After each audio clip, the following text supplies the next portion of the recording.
Hello, everybody, and welcome. That's right. You nailed it right on the head, Country Reb. It's time to rev it up.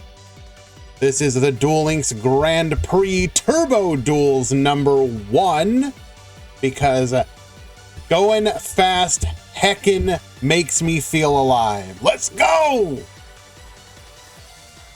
Thank you to everybody who has shown up today. We got a pretty decent turnout. I fully expect there to be a lot of the usual offenders in this tournament because unfortunately, unlike Action Duels, which Konami has allowed all characters to participate in Action Duels, in Turbo Duels, it is still limited to exactly 5Ds and Arc 5 characters, which means, yep, you guessed it, pretty limited in the selection. And when some of the best decks in the game right now are specifically the in the Arc 5 meta, it is what it is. That said, we're still going to see if people are going to be able to do some spice. There are a couple duel runners that do allow you to do some interesting things, such as the field spell duel runner, Luna's duel runner, allowing you to search field spells for extremely cheap speed counter cost. So that's pretty, that can make certain field spell dependent decks much more reliable.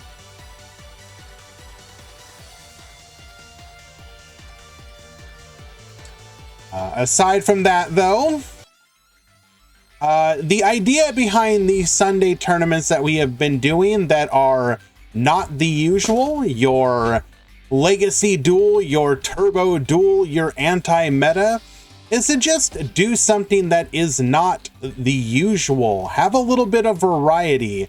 And because we will be doing no more than one per month, it'll never really feel like it's taking the spot of, you know, the usual tournaments or, you know, the like. Basically, you know what?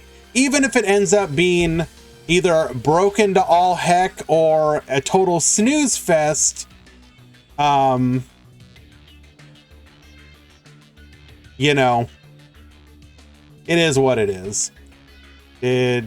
Why has the drops not happened? Let us check in on that. Deadline.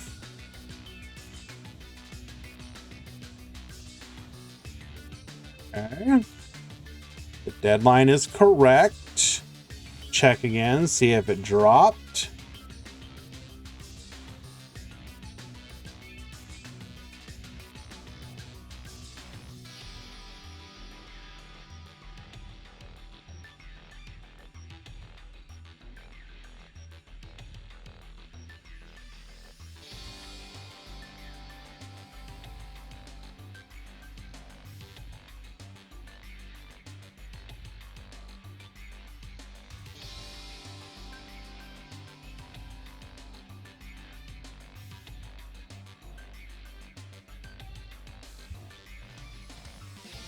Ironically, there's the F1 Grand Prix right now. Well, that is pretty ironic.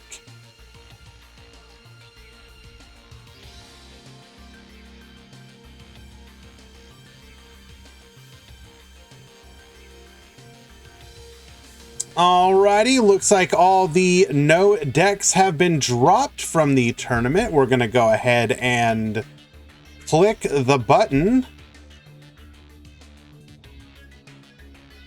Start bracket. Tournament participants, the event has begun. This is a single elimination event, so pay attention to your bracket. There may be some issues, people. If somebody enters with an illegal deck list, just call a moderator. We will handle the issue. I did try and go through and pre-screen everything, but unfortunately, not everyone responded. So if they show up and are playing an illegal deck list, please do call a moderator. We will respond fairly quickly and take care of that.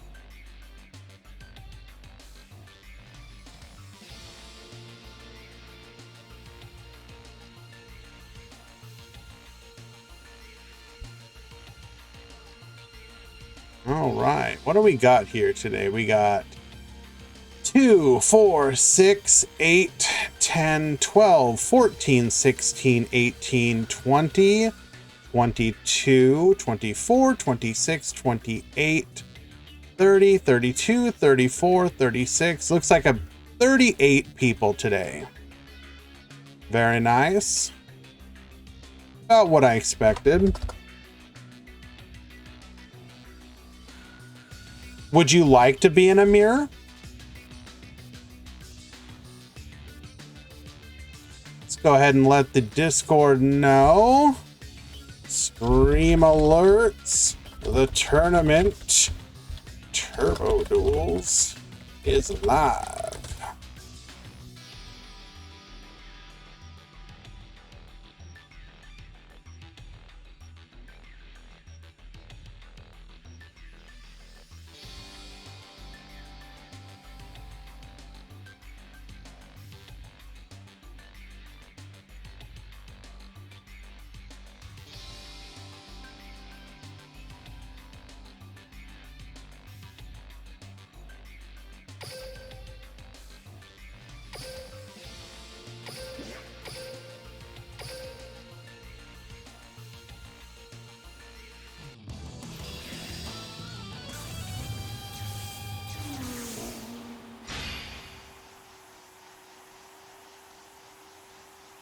Alrighty.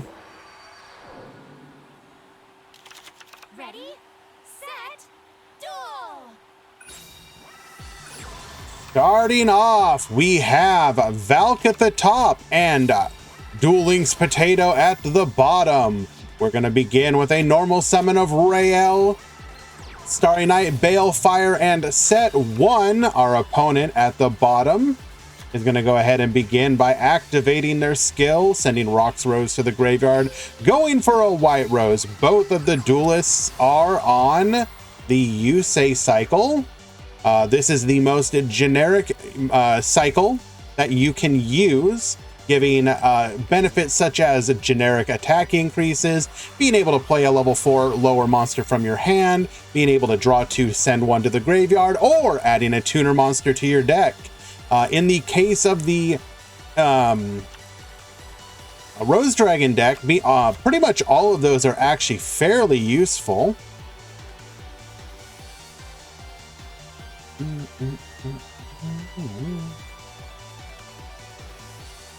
Draw 2, send 1 is OP for Rose. I would say that being able to just add a Rox Rose is pretty nice as well. I mean, obviously that is a 10 cost ability, but you are also going to be generating way more speed counters than most decks because you actually are synchro summoning. A lot of decks will actually not be synchro summoning, which means that they will not benefit from the speed counters quite as much.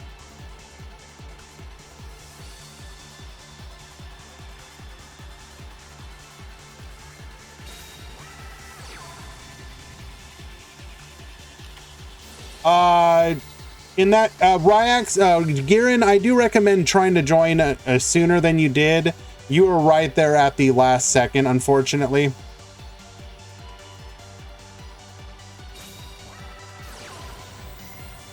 We do have the Forbidden Lance for the Book of Moon, which means they will not be stopping this synchro play.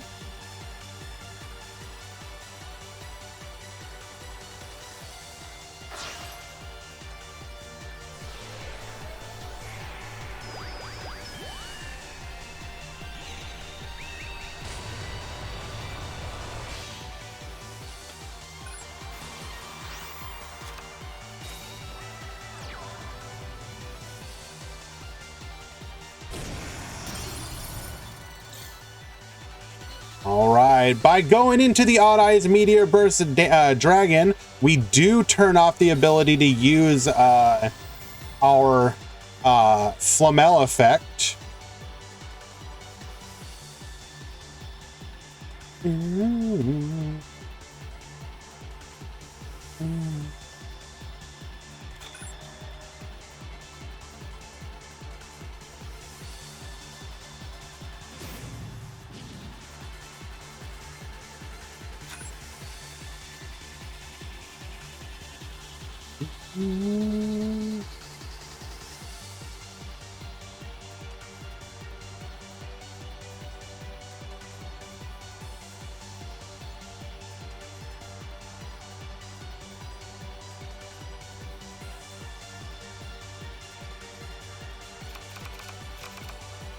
Fortunately for Valk, we did not appear to draw into anything that we needed here. Still 3 cards in hand. Potato is going to activate their third activation effect of the acceleration, drawing 2, discarding 1.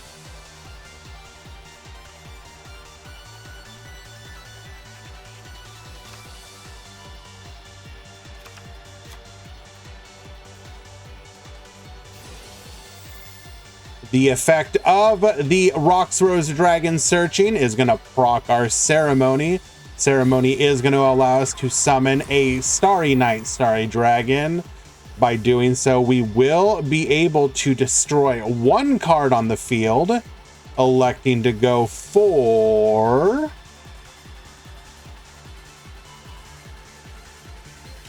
the Rocks-Rose Dragon. Interesting. We will hit this with a warning point.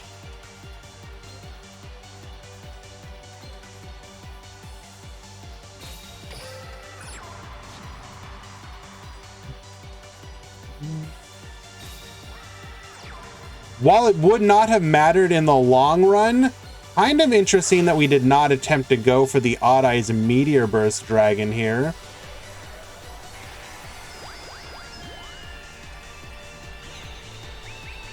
Yeah, unfortunately, a lot of people did not realize the exact rules and requirements of the Turbo Duels. I had to go through and inform a lot of people that they broke the rules.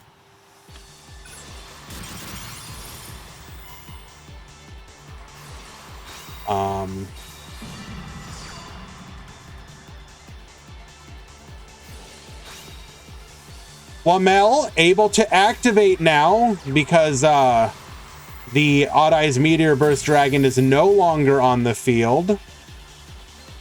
Taking out that back row, neither of these can get over the Starry Night Starry Dragon, and oh my goodness. We did discard a Lance that we searched, which means that we could have beaten over it. The ball is back in Valk's court. Quantum, please. Yes, I will do so. Just do not leave your room immediately if possible. I am solo modding today, so I'm going to have to do my best to get to interesting matchups.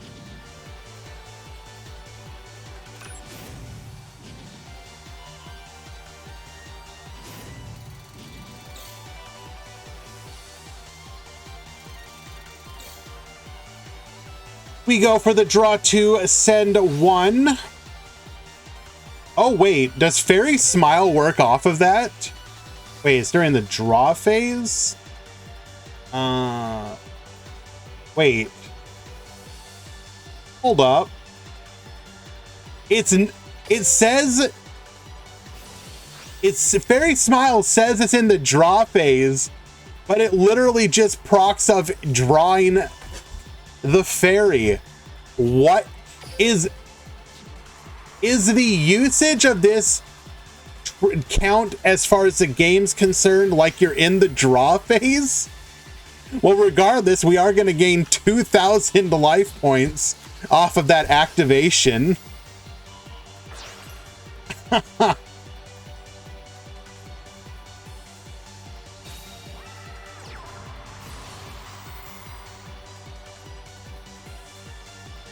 Special summoning another Starry Night, Starry Dragon. Taking out the Black Rose Dragon. Rox Rose will go back to the opponent's hand, but that don't matter because we've got Lethal on board. Why play PK and Turbo Duel? Because you can, and it's like one of the best decks. So we may have to consider in the future instituting rules to make it a little more like anti-meta, but it's already difficult to get people to play the event correctly, let alone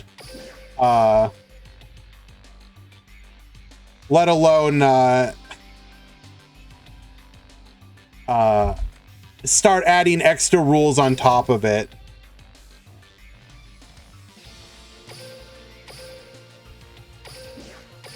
Yeah, I will open up a feedback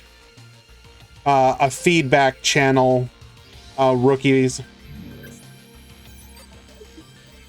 We're gonna hop over to another match, watching Quantum Cubes versus Joshy Fishy.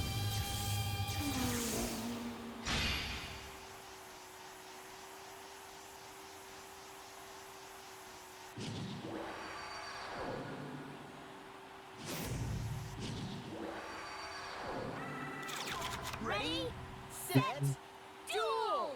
Yay! I got to say it. All right, activating Charge of the Light Brigade. Special summoning Raiden. We're going to go ahead and use Block Dragon effect, bringing back the Giant Rex, going into Geomath Mech. Hold up, excuse me? Bish Balkan by sending Block Dragon and Geomath Mech Magma. And we are using the Black Rose Field spell, which means that we can get piercing damage. We're gonna go into Gem Knight, Lady Lazuli, Bish Balkan effect, summoning 2 tokens.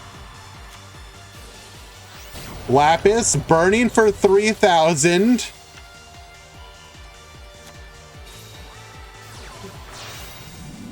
Going into a Gem Knight, Master Diamond effect, copy Lazuli, burning an FGK.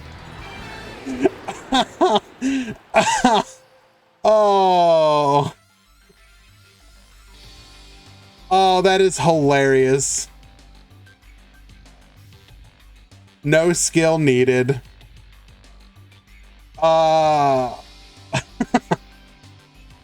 There was another match I wanted to catch. Yes, here we go. Here's some people that are going full anime.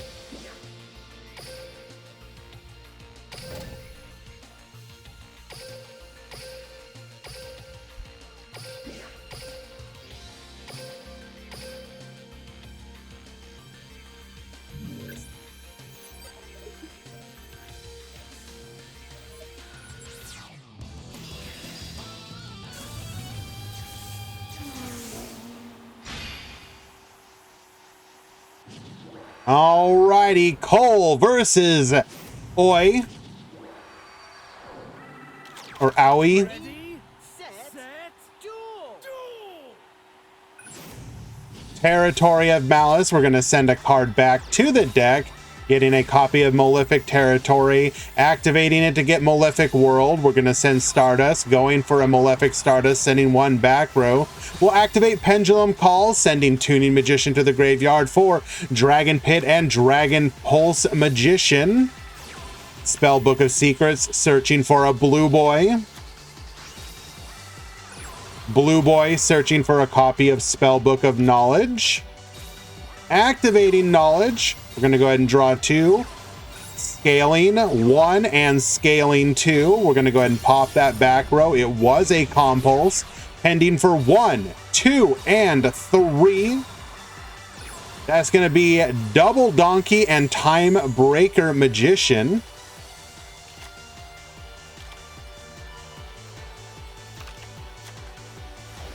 Pendulum, or sorry, Xyz summoning into the Dark Rebellion Dragon, Tuning Magician to the field.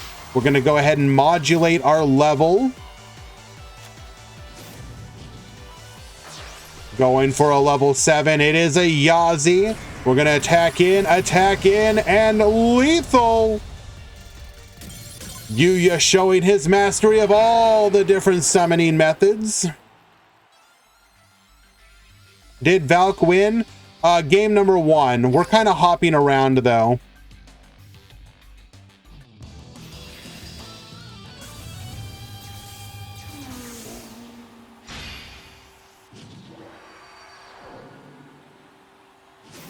Because this is a single elimination event and I'm trying to hit up the interesting decks before they go away.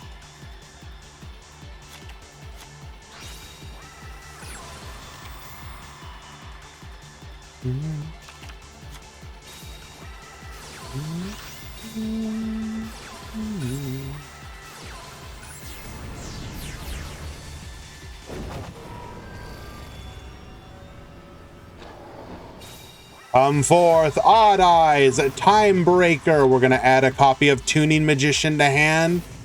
Activating our skill to make all of our monsters gain 300 and passing. Malefic Territory, we're going to go ahead and activate that. Getting the Malefic World. Bringing out the Malefic Stardust. Bringing out the Malefic Paradigm Dragon, sending the gear. We're going to get a Stardust back to the field. We're going to activate, what is that one? Just boost it? We can't attack though, can we?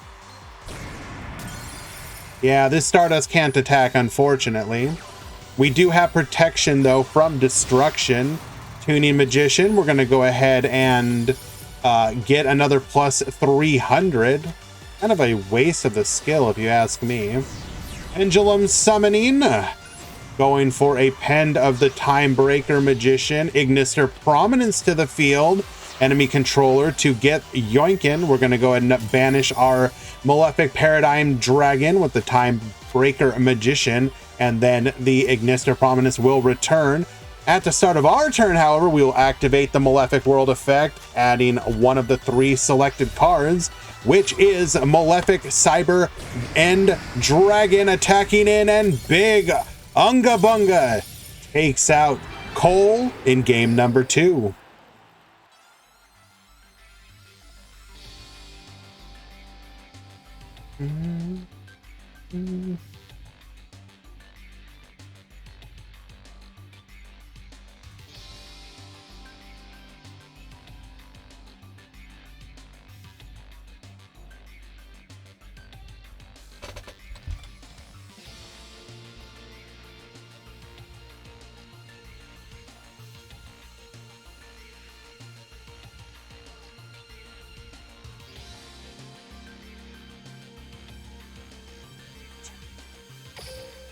Mizu, I'll get to that in just a moment, my friend. I'm sorry.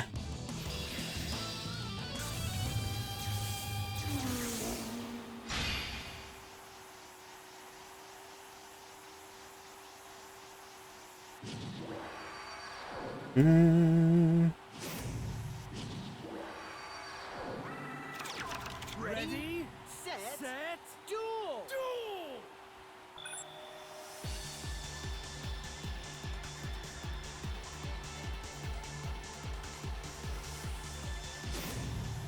Alrighty.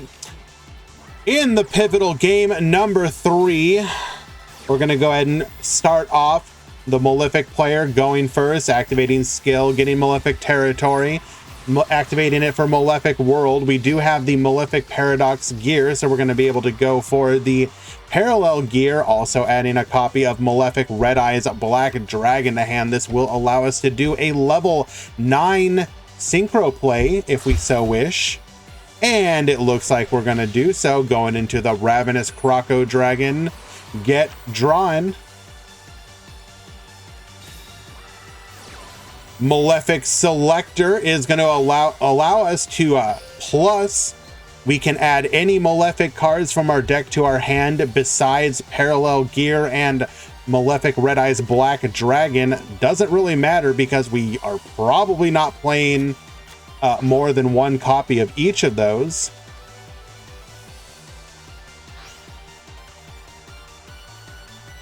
We're going to go ahead and banish the Stardust Dragon from the game, getting a copy of Malefic Stardust Dragon.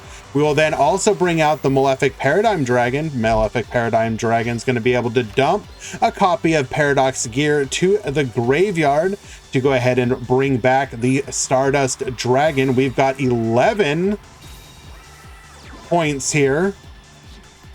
Able to absolutely pop off. We are using the Paradigm Shift one.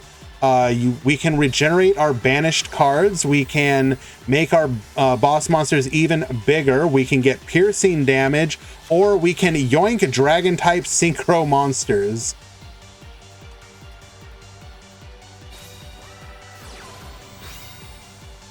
We're going to go ahead and start off at the top with a Pendulum Call, discarding a copy of Performapal's Odd Eyes Minotaurus.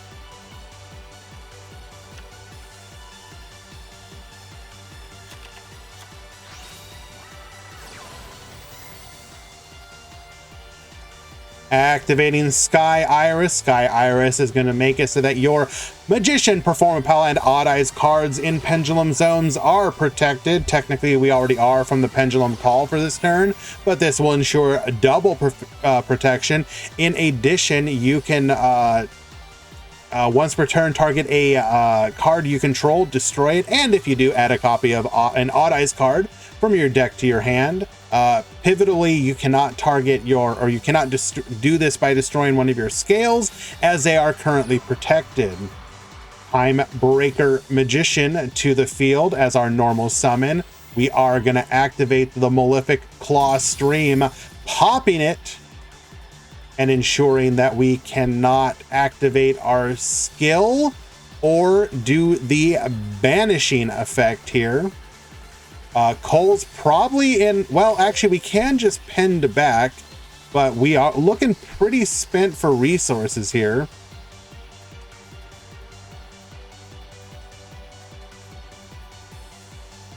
Down at the bottom, we do have Malefic Stardust Dragon protecting our field spell. We've got Stardust Dragon able to one-time protect from destruction effects.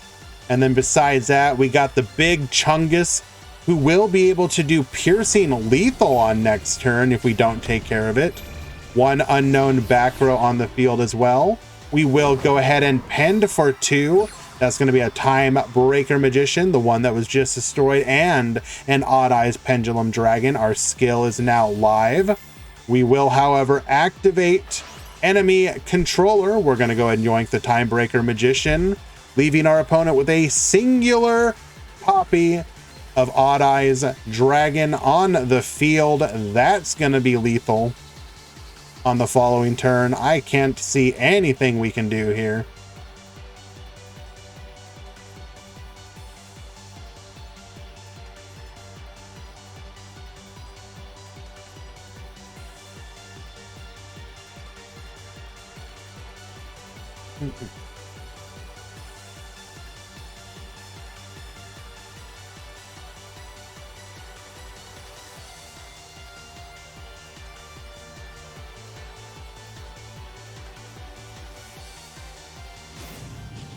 We will activate our skill, our Duel Runner ability, making our monster 300 attack higher. This will now allow us to beat over the Malefic Stardust Dragon if we want.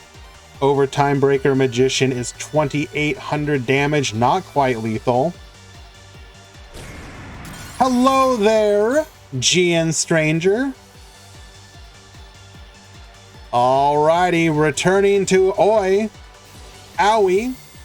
We're going to activate Malefic World, revealing off of the top of our deck 3 cards. They are going to be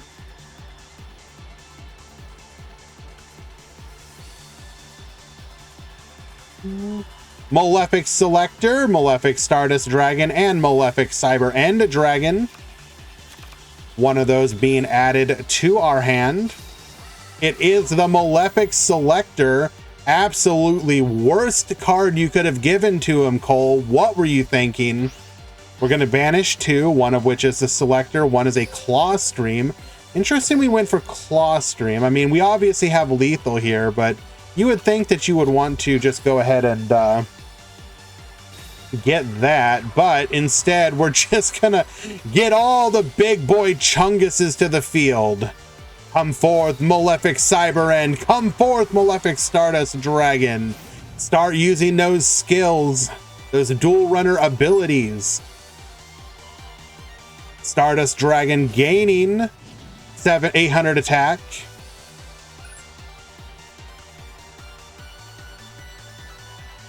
Paradigm Dragon gaining 1000 attack. And Paradigm gaining another 1000 attack. We will go to the battle phase, and Paradigm Dragon 4600 damage over the Timebreaker, and we will get a turn or a game 3 lethal from Howie. Well done.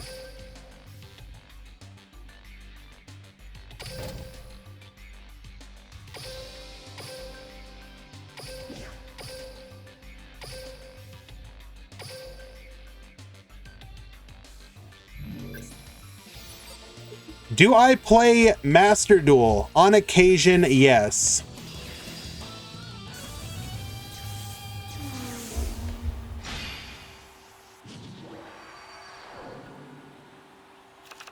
Ready, set. All right, at the top, we got a Rose Dragon player. We're gonna start off with Rox Rose into Basil Rose, activating White Rose to the field to go into a Yazi. We will set one back row. At the bottom, we have Mech Lord Nucleus. Now, keep in mind, which one are we using here? We are using Trickster, so this is Crow's dual runner. We can increase our attack based on our opponent's speed counters. We can make a monster on our field a tuner. We can choose a tuner in our hand and normal summon it, or we can draw 2 cards. Let us see, why are we choosing this one for the Mech Lord player? We're going to activate Assembly. Assembly, get popping. Infinity Core activating. Going to go into a copy of Weisel. Weisel get but boosted. 400, able to beat over the Yazi. Normally would be a problem. We are going to pass turn with a carrot on the field, going back to this is Mako Tsunami. We are going to activate Crackdown, stealing our opponent's carrot, using the Weisel for a link play. Nightmare Phoenix. We're going to go after that back row. It was a Basil Rose, so we're going to go ahead and get a Rox Rose to the field, but I don't think it's going to matter. We do have both Obligato and Triskelion in our hand. Dreadnought Dreadnoid, banishing 3 for the Triskelion. We will attack again, get yoinking from the extra deck, and lethal. Hello, CM Schofield.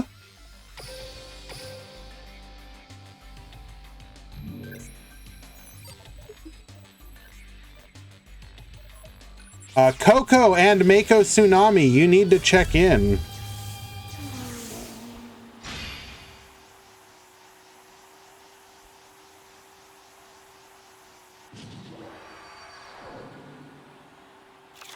Ready, set, duel. This time, looks like Mako Tsunami is going to be going first, activating Mech Lord Assembly. Obligato to the field, destroying itself for 2 copies of Weisel. Daddy Weisel's coming out as well because he do be angry. May I give you a suggestion to name my Turbo Duel event? And what would that be? I will absolutely take a suggestion.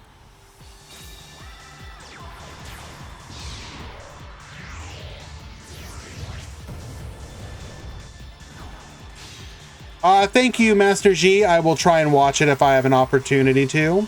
Searching for a copy of Mech Lord Nucleus Infinity Core, setting 2 back row. Our opponent is going to Rox Rose into a White Rose. This is the ideal play here.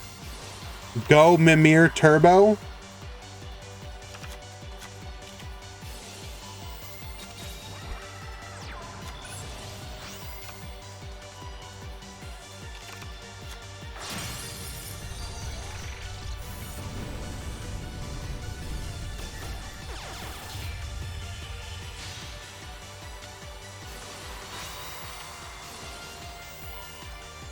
Alrighty, activating Ice Dragon's Prison. We do have the Nucleus Core, however. Two back row to deal with still. Mech Lord Assembly going for an Obligado. Interesting.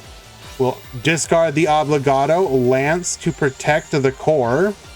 Obligado effect. We will attack into the White Rose, returning the Rocks Rose to the field. And then... ooh, this is a scary spot to be in, because you can attack over the Mech Lord Nucleus Core twice.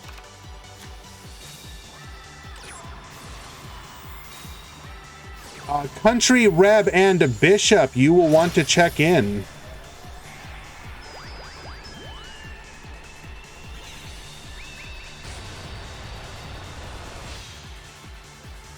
Black Rose Dragon to the field, wipe everything. Infinity Core will float off of that. Weisel to the field. Activating...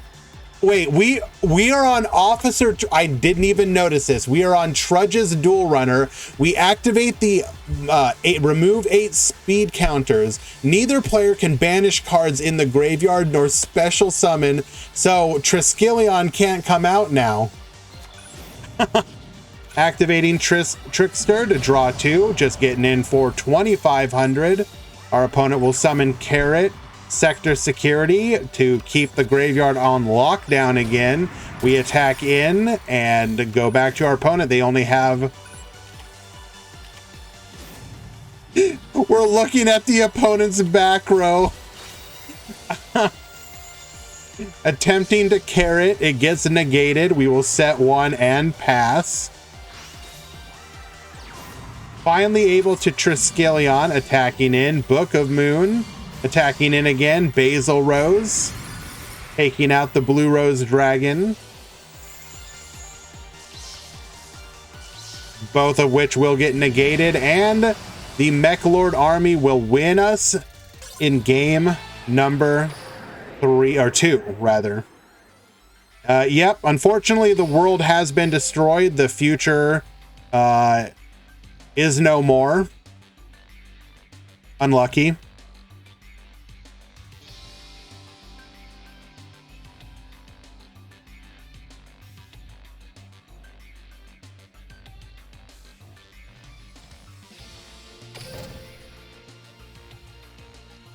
Any SIN on the tour? What do you mean?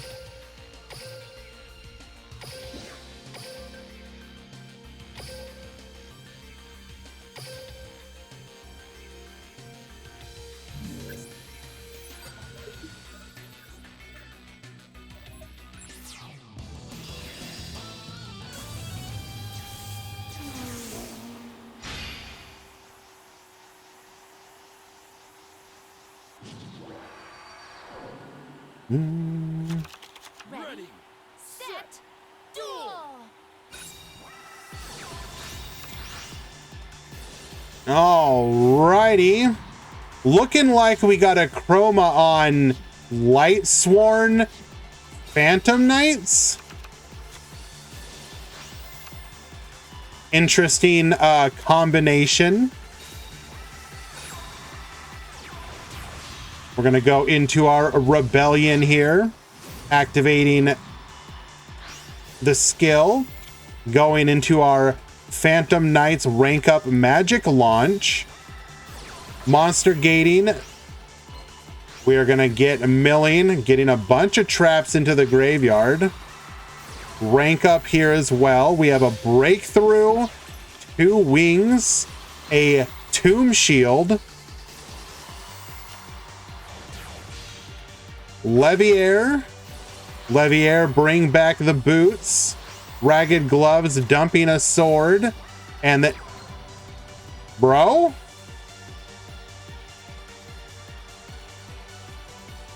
We almost had the ability to triple Xyz here. In fact, we could have triple Xyz'd if we wanted to.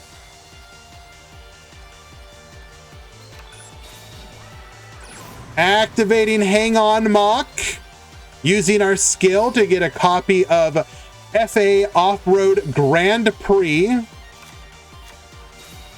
Activating off-row Grand Prix. Hang on, Mop. We're going to go ahead and pop the Grand Prix effect, getting us a copy of Auto Navigator. We're going to use Downforce. What? Okay, what does this card even do? Increase its level by 2. So we're making it so that we are unaffected by the Requiem because we're a higher level or rank. Yes. Auto Navigator, searching for a copy of Off-Road Grand Prix. We're going to activate Pit Stop, get Reducing, going into a Cyber / Harpy Lady, activating Grand Prix effect activating. We're going to go ahead and bounce and then... Okay. Interesting. Come forth, Phantom Knight of Breaksword effect, get poppin'. And we time limit win? Okay. Uh-huh.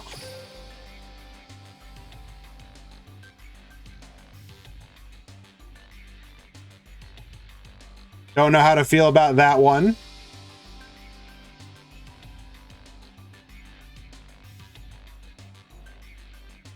Let's go ahead and find another match.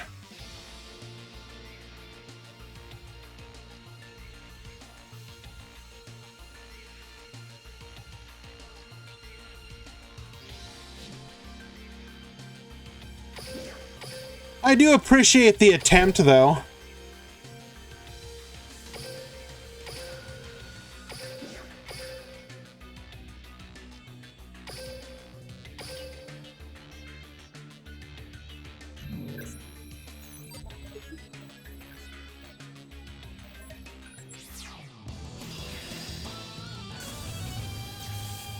Mako Tsunami and Akroma, your match is live.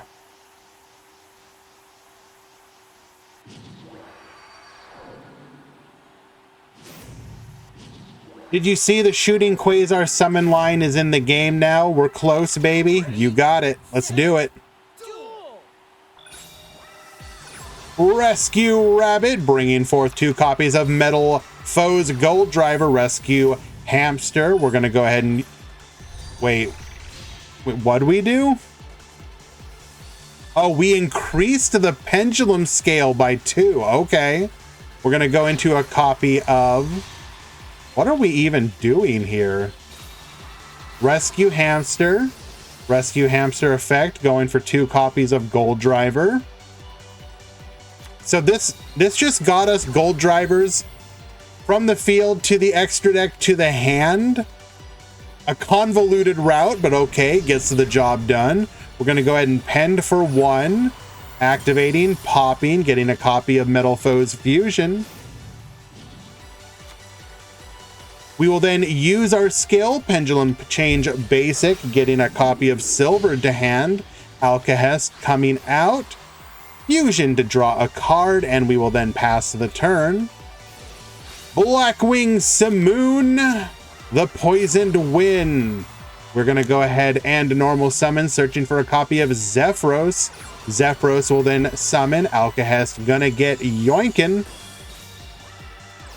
But that's fine. We got Gale. We're going to activate Sacred Sunshine to add a copy of Necro Valley to the field. Yet clearly the intention of this dual runner. Don't worry about it. We're going to activate Necro Valley, take out the opponent's field, and we somehow lose from here. Rescue Rabbit. Okay, that's a hell of a way to do it. Somehow able to get to the Gold Drivers. Not sure if I would have actually Bloodgated there. Silvered, get poppin', getting us another copy of Metal Foes Fusion. Metal Foes Fusion to go into an Orichalc. Uh-oh. Uh-oh. We're going to add a copy of Bismugear. Only cost 10, by the way. We're going to go ahead and destroy Silvered, getting a copy of Full Metal Foes Fusion. Trying to use the effect. Can't do it, though, because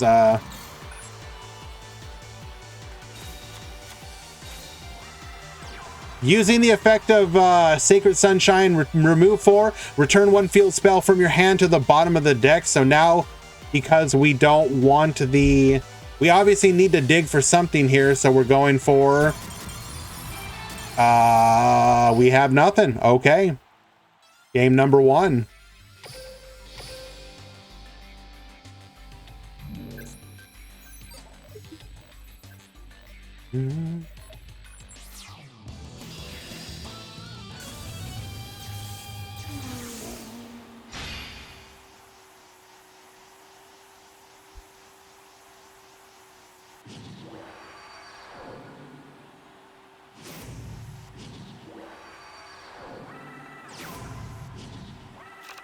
Ready, set, duel! All right, setting 2, passing back to Tempest. We do have the floodgate for the rabbit there.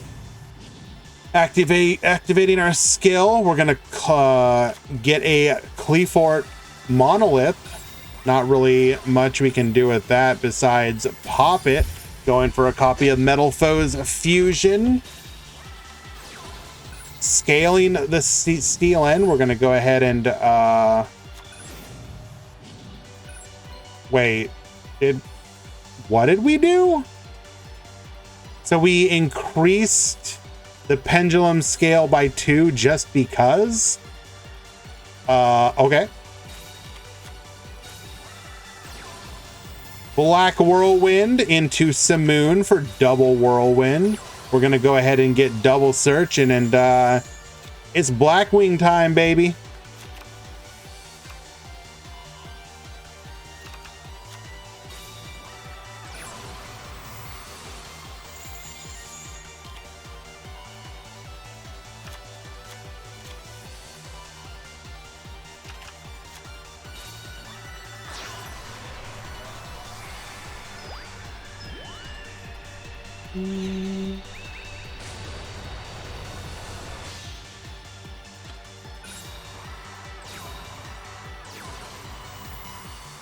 Raikiri, get poppin', taking out 3 cards. We're going to go ahead and then use our Duel Runner, grabbing a copy of Necro Valley, which will put the lockdown on Tempest, and Rock BB wins game number 2, going to game 3.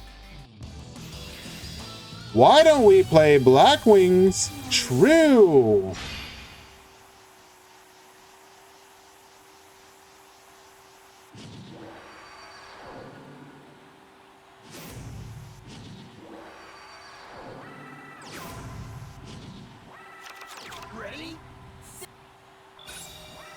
Alrighty, Cleafort Scout, get searching for the monolith. We can then activate our skill, sending the Cleafort Scout back to the deck for a copy of Gold Driver. Summoner's Art's going to add a copy of Metal Foes of Vol Flame. We can then scale the Silvered, scale the Monolith, pop the Monolith. We don't need you. Getting a copy of Metal Foes Fusion. We can then scale the Steelin, get Pendulum Summoning, bringing out 3. We will then Metal Foes Fusion, going into an Alcahest. Metal Foes to draw a card. We will then pop, getting ourselves a copy of Full Metal Foes Fusion for the following turn. We will then remove 7 to get a copy of Gold Driver from the extra deck onto the field. Our opponent is going to Simoon here. We will choose this opportunity to get Yoinkin. We will then Full Metal Foes into another copy of Alcahest and get Yoinkin again. We will use our skill, Duel Runner skill, to get a copy of Necro Valley. We're going to set that Necro Valley, Simoon effect, and back to our opponent. Should be pretty easy to lethal from here.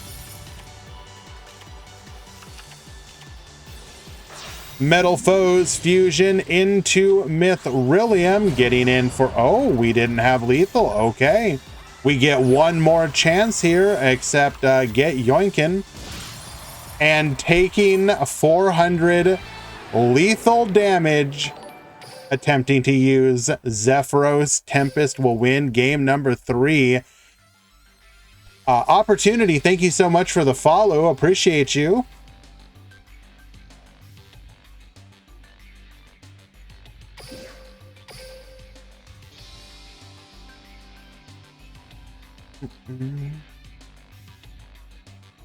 Mostafa Kamel and Never Lucky, you need to check in.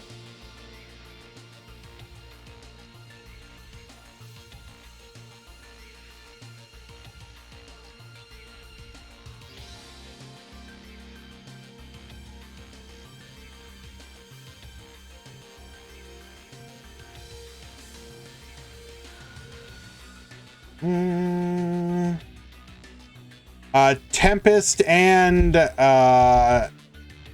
who is that? That is Jackson. You need to check in.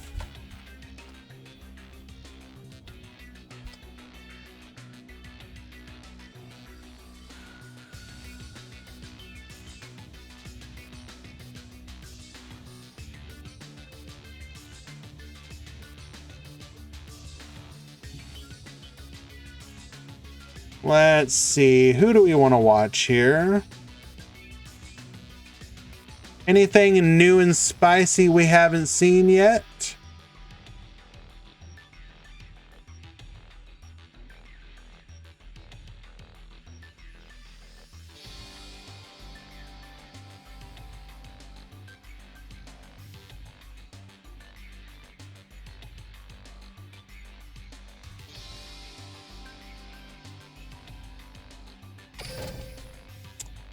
There are no Noble Knights. Has Quantum lost yet? Well, that's kind of rude, isn't it? He lost to Josh Fishies. So, yes.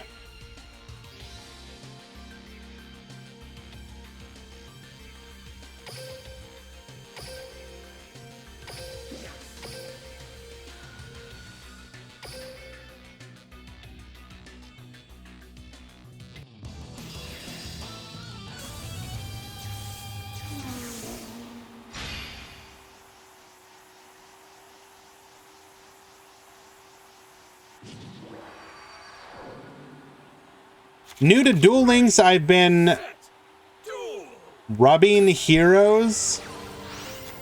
You like Neos? Well, you are in luck then. There is a skill called Hero Alliance that is very good for Neos-based hero decks. I recommend looking it up. You will probably enjoy it. The skill actually just got buffed to make it very easy for you to use super polymerization.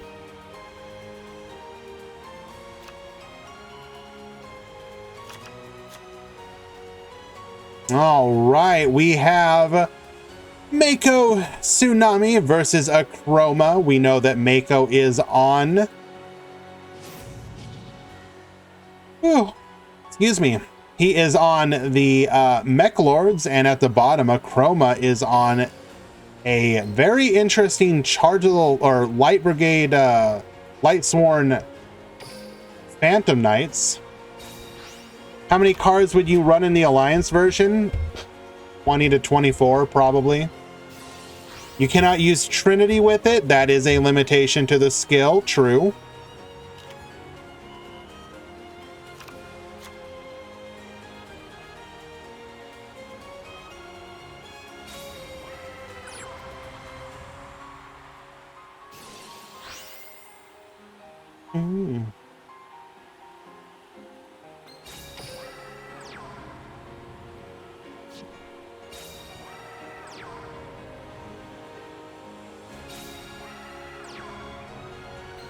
Not the ideal turn one setup you'd want from a PK player, but I guess it's what you can expect if you are splashing archetypes.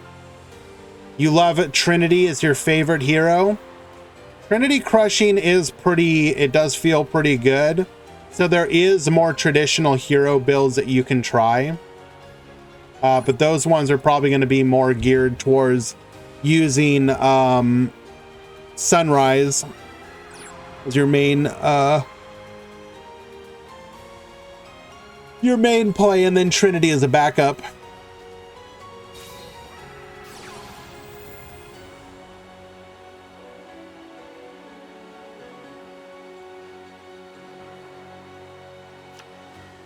Master Duel might be a better game for full-powered heroes. I don't know if I would say so in this meta. In the Ishizu pile heading into Ishizu tier, I'm not sure what heroes really do there. Attempting to activate our Obligado, we are going to get met with a skill prisoner. Do we have an answer to this? We do have a Book of Moon, so the answer is yes. Excuse me.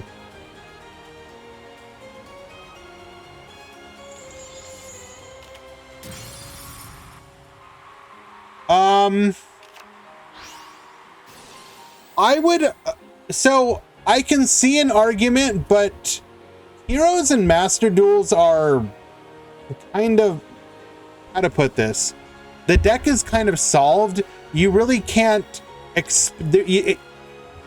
you can't do too much terribly with it.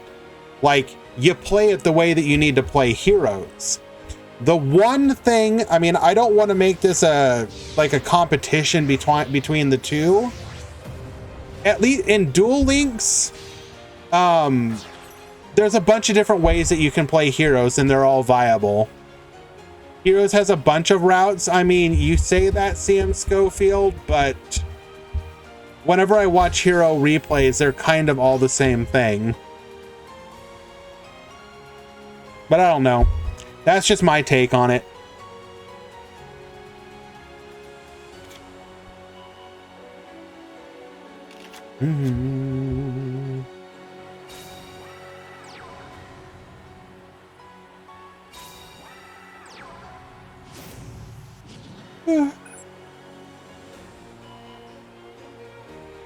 We are going to boost ourselves by 300 and then attempt to go in and take out the Raiden Hand of the Lightsworn.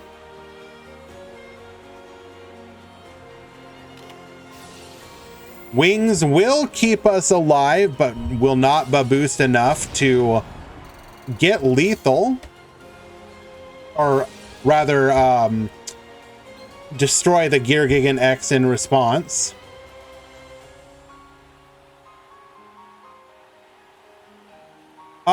Rebellious, that wasn't the route that I was going for with my commentary, but I can see why one would say that. I just mean that specifically, Heroes are one of the decks that have really benefited from the skills focusing the deck in different directions. So whether you like it or not, a skill like Favorite Duel, which turns Heroes into a more of a back row deck, versus traditional Heroes, which is more akin to what you're going to see in Master Duel, where you're doing your, you know, Ferris line or Vision Hero Ferris lines, etc. You have your Hero Alliance version, which is going to be more about, it's kind of similar to regular Heroes, but the ability to specifically go for Super Poly can let you build the extra deck to try and go after what's in the meta at the moment. For example, you could play Hero Alliance up against Dark Magician, which is very popular in Duel Links right now, and specifically tech in like Dark Cavalry, because then you'll summon your Neos against a Dark Magician board, Super Poly into Dark Cavalry using their Dark Magician as an example.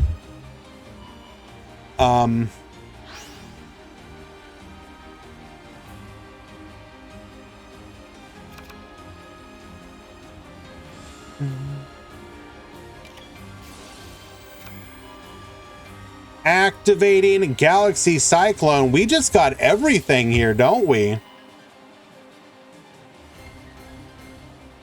I guess if you are milling, then taking advantage of these sort of things is not a bad idea.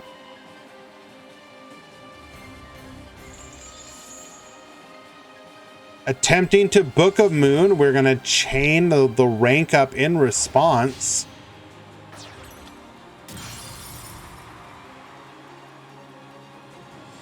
Uh-oh, we have to have something else or we're giga dead here.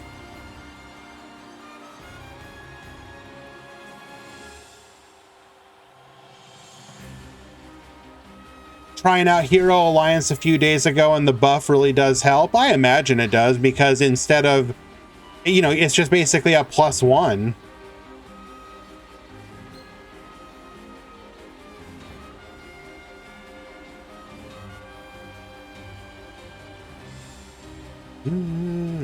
We are threatening lethal here.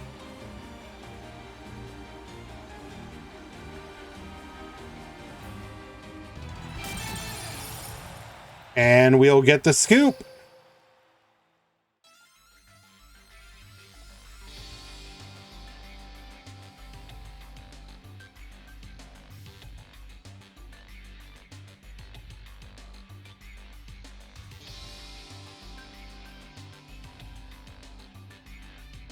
We are actually going to duck out of this duel. We will come back to it. But we're going to go watch Country Reb versus the other Mako.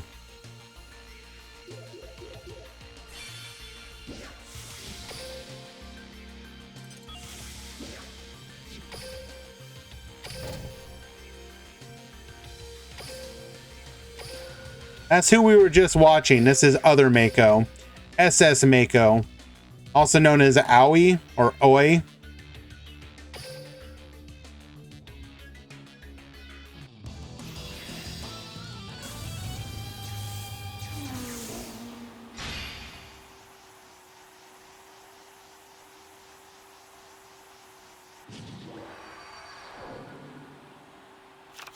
Ready, set, duel! Duel!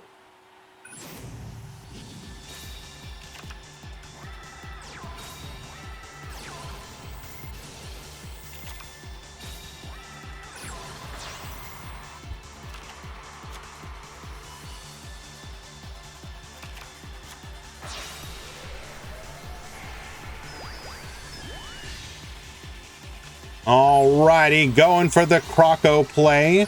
We get Stardust Dragon on the field, one back row. We will activate reinforcements of the army at the bottom. Come forth, Six Samurai United, Fuma to the field. Legendary Secret of the Six Samurai, drawing 2. Shien's Dojo. We will then go forth into a regular legendary Shien. Come forth Kizan, another Kizan. We'll use that to go into a Roach. The Ties That Bind to take out the Croc, take out the Malefic Stardust Dragon, and pass back to our opponent. Malefic World will activate during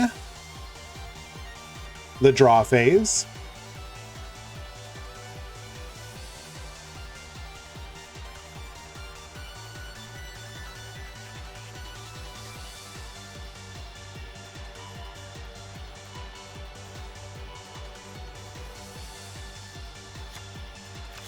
Revealing Selector, Selector, and Selector. Pretty sure there is a good possibility that we got Selector. Showing that we do have the Ice Dragon's Prison. We are going to force out the Shien Negate here.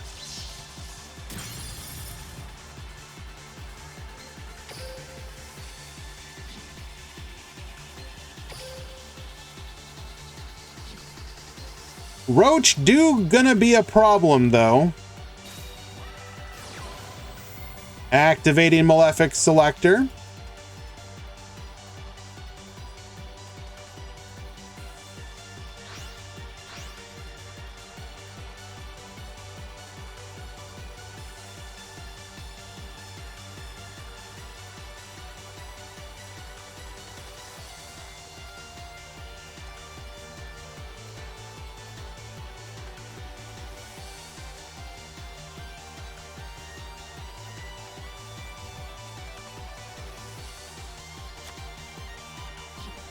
We will add Paradigm Dragon and Cyber End Dragon. What do we do about the Roachy boy?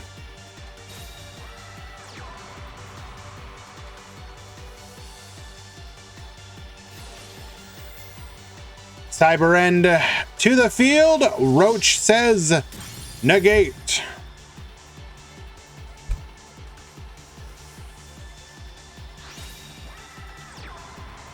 Paradigm Dragon to the field. Roach says, negate.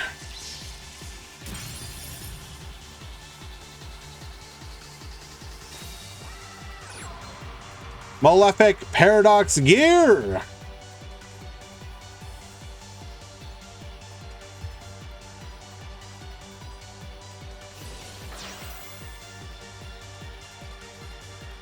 Activating its effect. Come forth, Parallel Gear, and adding a copy of... Hello, E. Felix.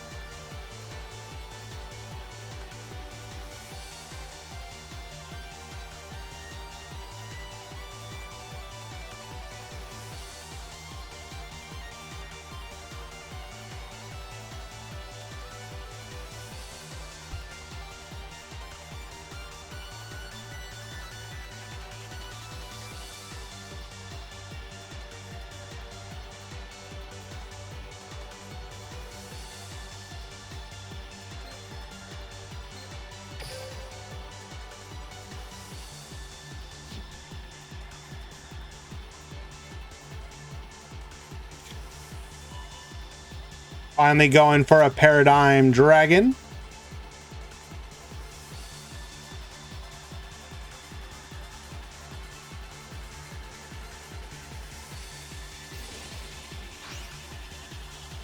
Using the effect of the Paradox Gear to allow us to summon out the Paradigm Dragon,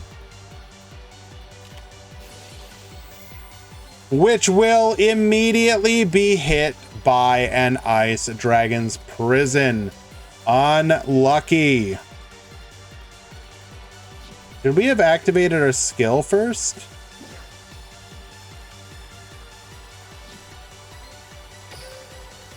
We actually could have gotten around this.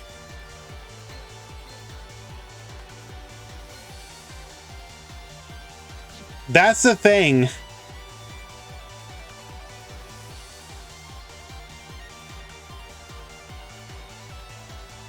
I don't think he can banish. Why not?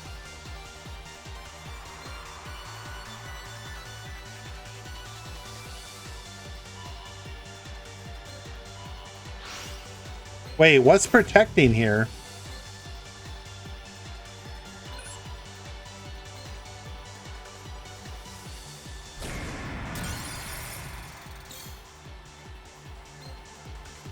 Oh, must be all the special. Yes, right. Wow. Unfortunately, though, we did literally draw into exactly what will get us game here.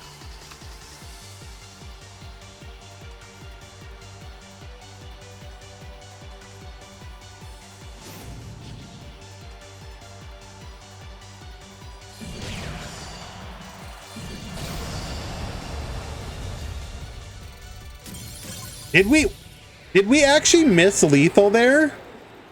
I think Raxian is correct.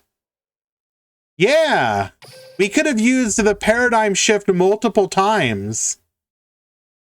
Baboost, baboost, baboost, lethal. That is real unfortunate. I was on 1 second left. Unlucky. All right, we'll be back to this room in just a second. I am going to check on a mod call or a question.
I was checking out, there's apparently we have a spectator there, and the room was made correctly. Mustafa Kamel and Tackney Frog, you want to check in?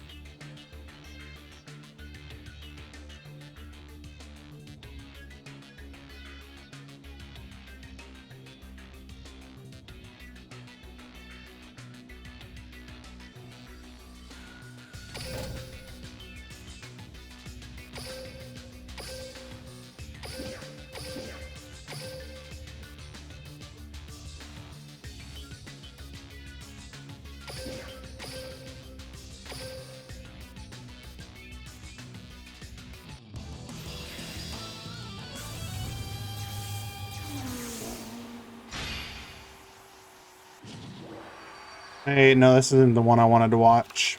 Ready, set, duel!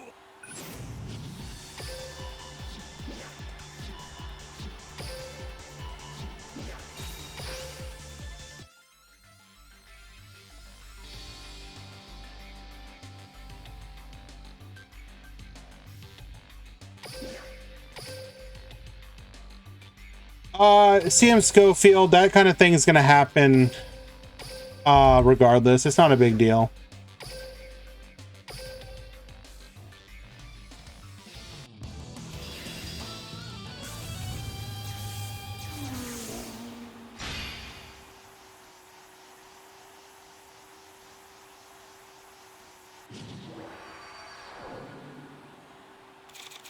Ready?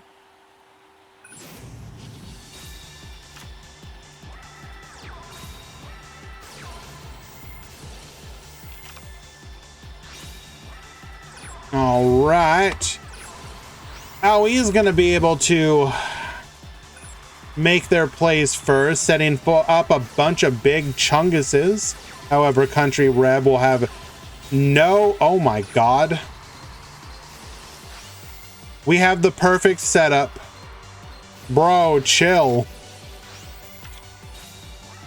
Activating reinforcements of the army for a Kizen. Tian's Dojo. My god, somebody needs to stop him. Going into a Shien. Summoning forth. Into a Malevolent Sin. Ties that bind. Taking out. And taking out. Couldn't we have actually... We could have gone into the Six Samurai Xyz, then brought out the Bouncer, if we wanted to.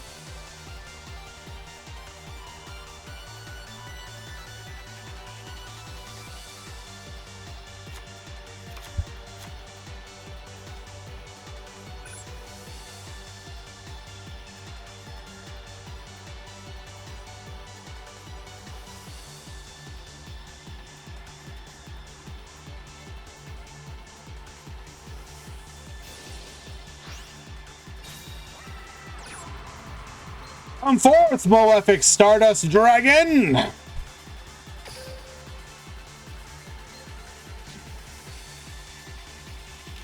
not the only one full of surprises. I flip over my face down card. I activate a quick... We're gonna go ahead and book the Malefic Stardust Dragon, activating our skill to get Baboostin.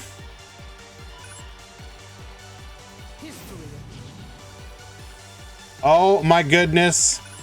It's huge! Literally.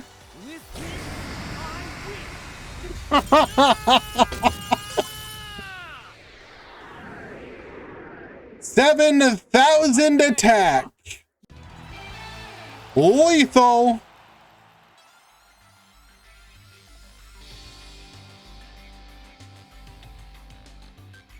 Beautiful.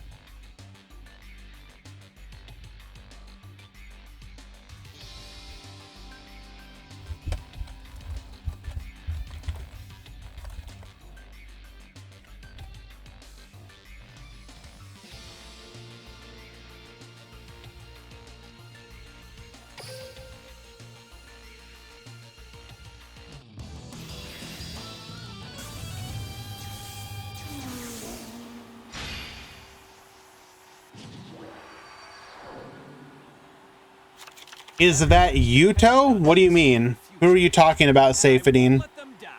Unite. Ready, set, duel. Duel. It's my turn. From my hand, I activate a continuous spell. From my hand, I activate a continuous spell. Okay. I summon a monster. I need your help. I special summon a monster. I activate a continuous spell. From my hand, I activate a spell card.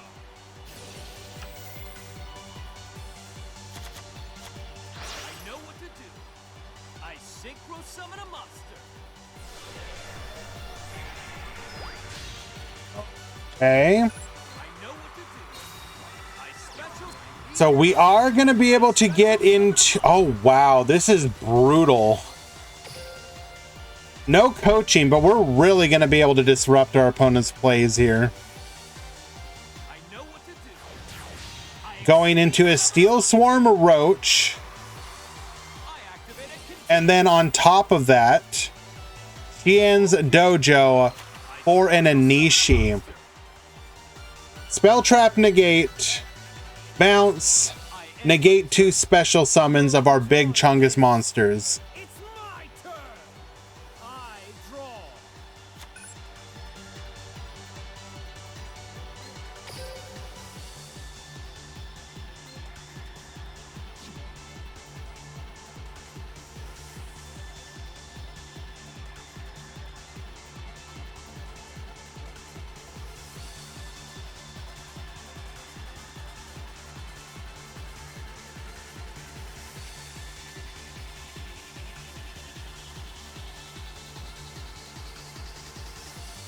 Why not in the extra monster zone?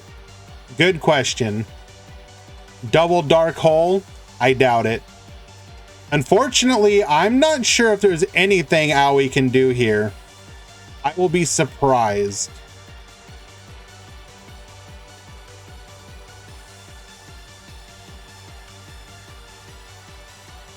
You will be crushed by my grand design.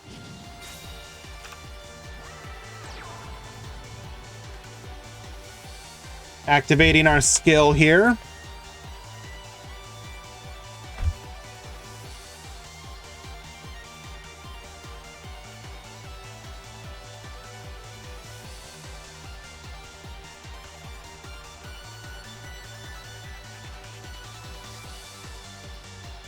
Dark Ruler would only stop 2 of these, though. Wait, right? Actually, no. Dark Ruler would just break this, but I guess it's unrealistic to expect something like that.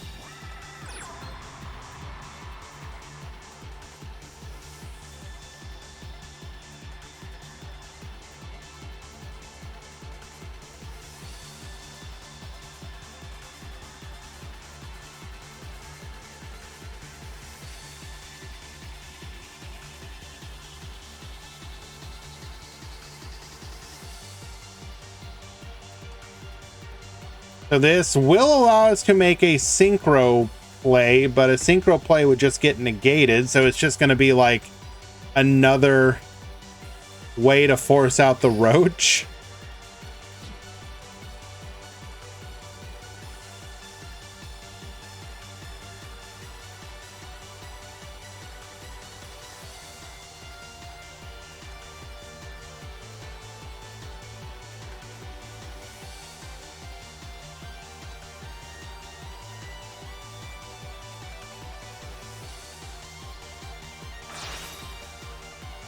Appear! I synchro summon a monster. Rocco Dragon to the field. Roach will Activate my monster. negate. From my hand, I activate a quick play spell.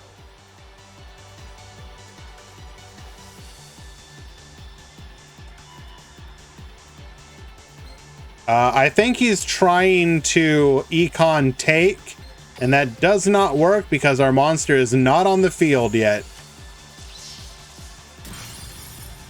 I activate my continuous spell, Malefic Territory.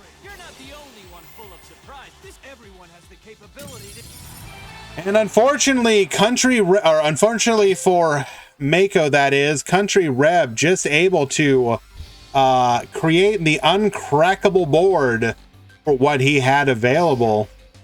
Well done.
Rebellion and I will fight you together! A duel tamer's job is to put on a show you'll never forget. Ready, set, duel! It's my turn! Okay. I summon my monster. I activate my monster's effect. I activate my monster's effect. Appear! I special summon my monster. I activate my monster's effect. Appear! I special summon my monster. Here I go. I build the overlay network. Exceed summon!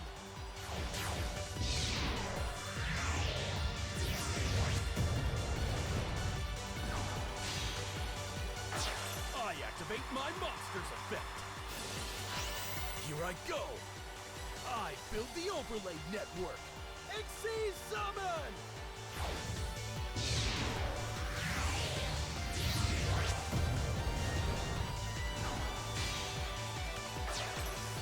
I activate my monster. It was a lot of fun to watch you, Mako. You actually made that deck look pretty cool.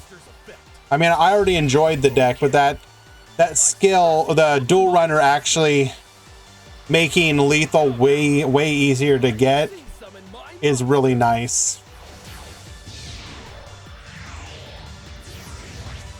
You generate the speed counters so quickly with that version of it.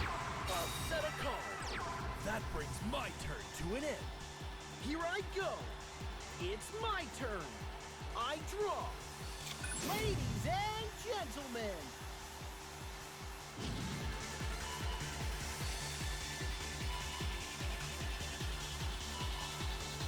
I will say, did you never use the one that returns cards from the graveyard or and banished? Because that does seem pretty good too. I'm counting on you. I special summon a monster. I activate my monster's effect. I know what to do. I special summon a monster. Join the cast. Not really, because the games are so quick. I guess that makes sense.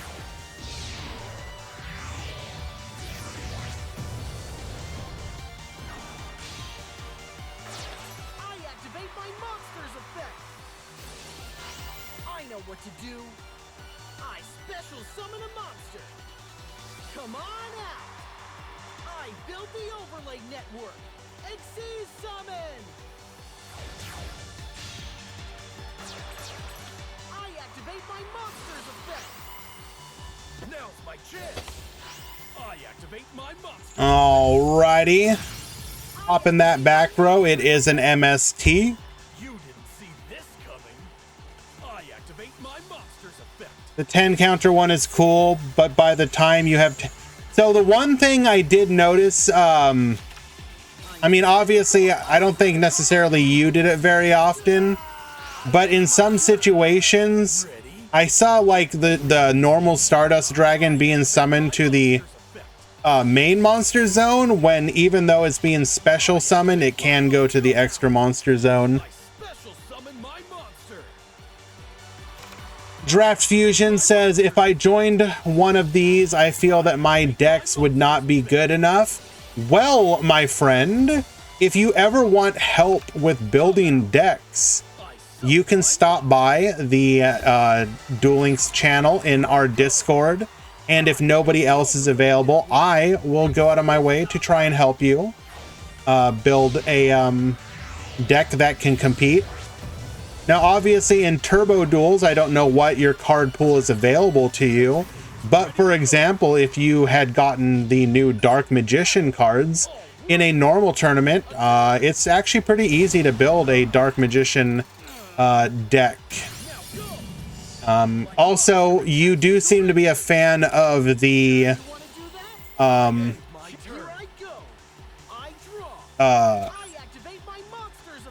Fluffles, and we could build you an optimized Fluffle deck. So if you ever need help, hit me up. I'm more than happy to assist. I summon a monster. Come on out. I know what to do. All right, the draw 2, critical at getting what we needed to make our play here, and I do believe it's going to allow Shelmy to get to lethal.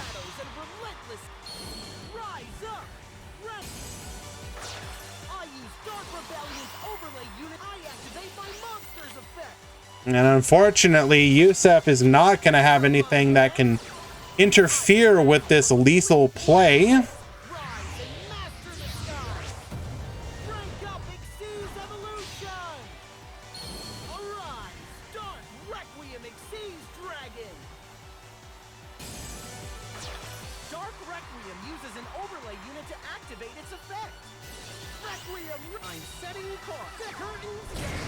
And lethal. Is a Turbo Duel going to be a normal thing going forward? Because I'd like to play it again. So currently, the plan is for stuff like Legacy Duels and Turbo Duels to be once per month. And it will be rotating. So one Sunday it'll be Legacy, one Sunday it'll be Turbo Duel, etc. So yes, I mean, assuming enough people are interested in doing it going forward, yes, absolutely, I would like to do it again. Today's turnout, I believe, was like just shy of 40, which is not bad for it being the kind of format that it is. I will say that as long as we get like enough to do 32, I will continue to do that format. And so far, both of them have done so. It is my hope that as people realize that these events do happen, that we will get more people joining them, because it is fun. Even if it's only a once per month thing, I would like to think that with as many regular tournaments exist, well, I mean, so this one actually did better than the Legacy Duel. Legacy Duels had, I believe, just around 32 people, which again is fine. Especially, you know, I'm not trying to make these events like a big deal, like, oh, they're going to replace the 100+ person tournaments. No, the idea here is very specifically just offer the opportunity for people to play some of the alternative formats that exist in the game that do not get the attention you would like to see, basically.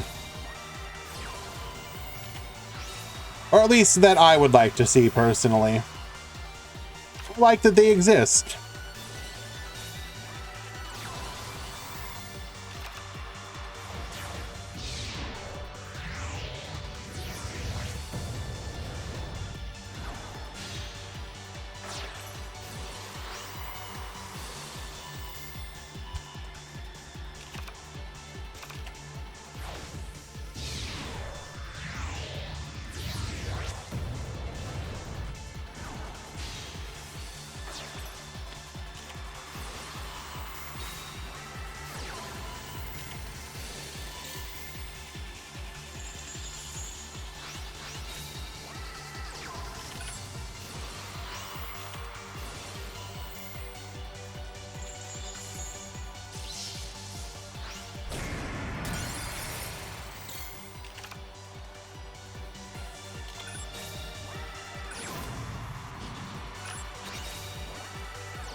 Okay. So unfortunately, our plays here were broken. Crackdown able to steal our offensive playmaker, and then lethal damage coming from the Babu. There, what could you do? There was nothing you could do. Unfortunately for Yusef, Shelmy will win game number 3.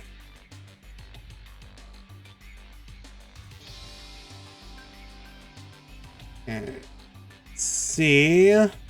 Find ourselves another match.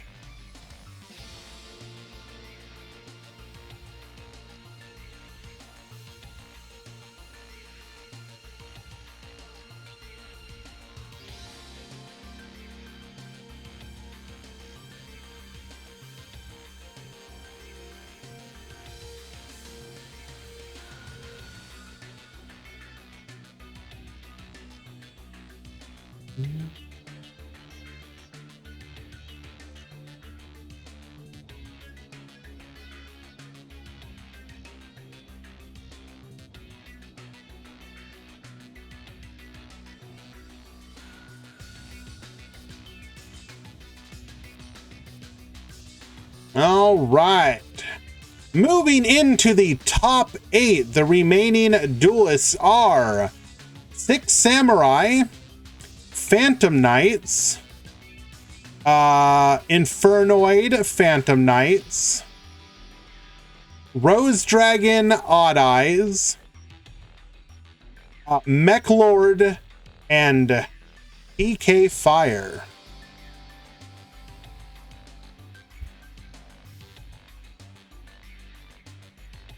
You got it. 6 Samurais, in fact, in top.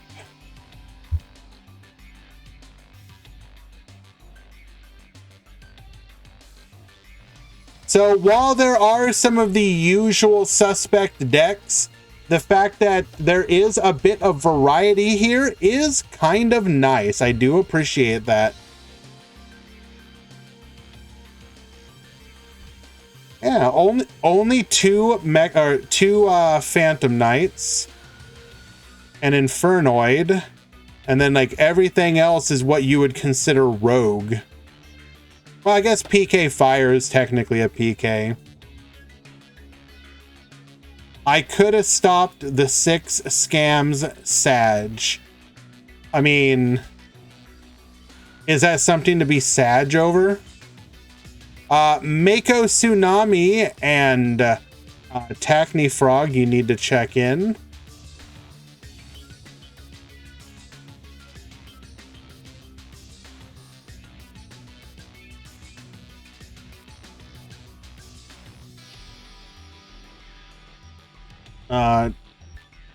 Jackson 1987 and Josh Fishy, you need to check in.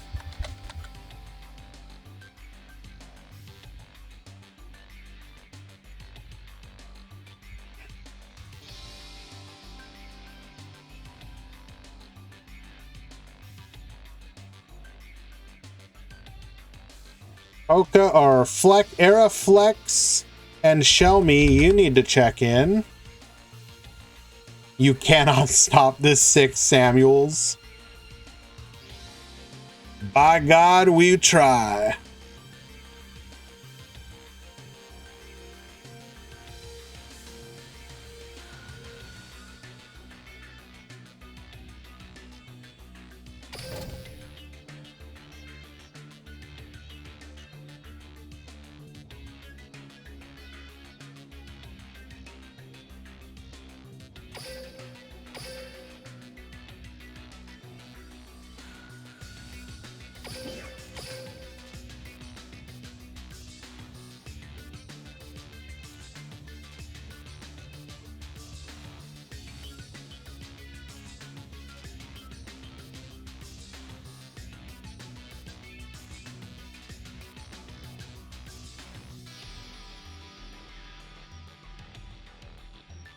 Just waiting for people to show up.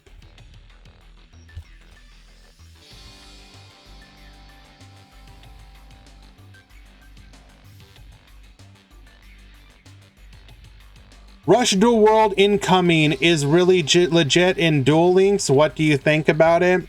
There is information to suggest yes and no, but there's no clear answer. Hello?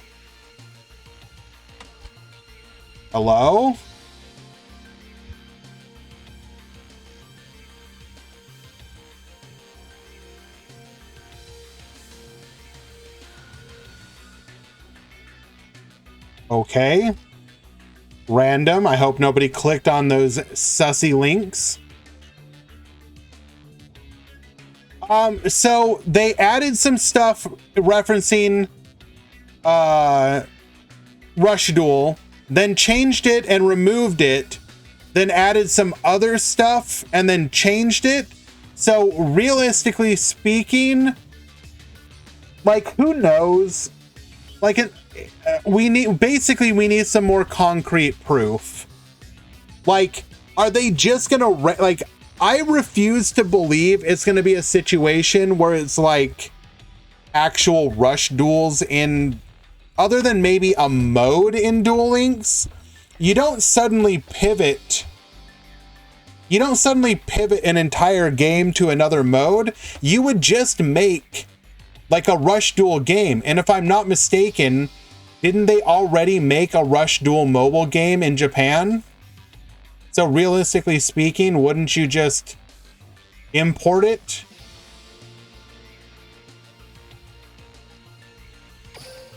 Did we change rooms or something? What's going on here?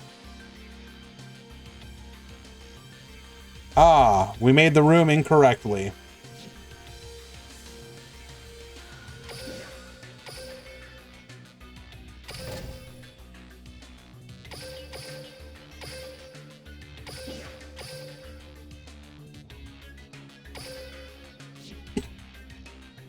So, a long time ago, my theory was that you could absolutely add Rush Duel characters to Duel Links without adding Rush Duel mode. If you wanted a new world and to add Rush Duel characters, you could do it and then just give them skills that evoke the feeling of Rush Duel. And I'm not talking like draw 5 cards because that's the feeling. I'm just saying you make skills that kind of hint at what the characters did, but then they just play the Duel Links format. And then, as Valk said, you could absolutely have a Rush Duel style like event. Well, okay. Hey Wanted, hey JG. Imagine, for example, shouldn't they just make a separate app? Well, first of all, there is a Rush Duel mobile game already in Japan, if I'm not mistaken. And two,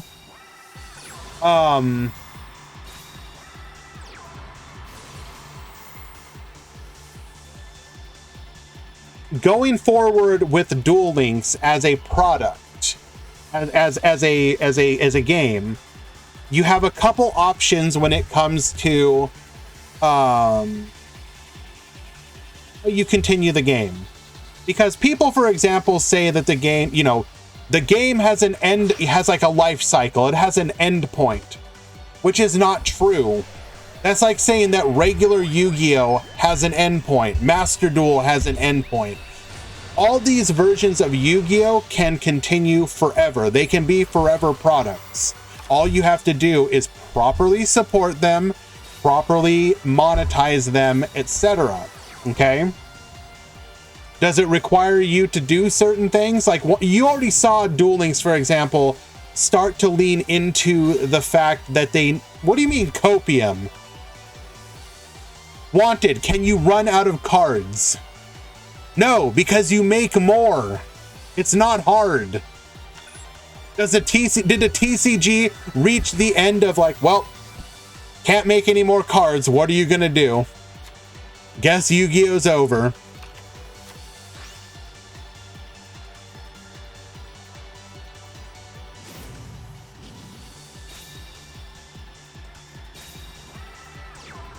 So going forward, Duel Links has a couple options. One, eventually the releases will slow down a lot more. I mean, first of all, the releases already have started to slow down a little bit. That slowdown happened 2 or 3 years ago. We used to get boxes every like 3 weeks, and they slowed it down to once a month. There were times that you would get 2 boxes in a month. Now we get 1 box per month. Then they slowed it down further by introducing reprints. Duel Links used to never get reprints. Like, a box would come out and it was 100% new cards. But they got to a point where, for various reasons, including supporting archetypes that they've already introduced into the game, but on top of that, they introduced reprints because it's a way for a new box to come out and have less like new cards in it. Therefore, you are releasing less of the total card pool that exists in the game at all. So you could 100%, by the way, here incoming Trishula Zero, you can continue to increase the number of reprints that are in a box and slow it down. And you can also extend out box releases to 5 weeks instead of 4, that sort of thing. That's Josh Fishy with a win. But that's neither here nor there. That's distracting from the point. So going forward, if you have no new worlds to do, let's say, for example, that Rush Duel as a world is not an option. What do you do if you want to introduce new stuff? Well, you have a couple options. Option number 1, you do retrain worlds. For example, realistically speaking, DSOD is the equivalent of a retrain world. As in, it's literally just Dark Magician World, or not Dark, Duel Monsters World, essentially. They came out with new versions of characters that we already have. Now, granted, it is versions that are further along in the storyline, but, for example, imagine you're designing Duel Links and you're looking at characters and you're like, I would like to have a chance to redo some skills or give new skills to characters to try and like reinvigorate them. So what you do is you take a world, you take something like 5D's world, right? Yu-Gi-Oh! OCs, that's another potential thing down, like we could talk about that, but you could be like, we're gonna do 5D's world, but this one is gonna be themed around like why am I drawing a blank on the name?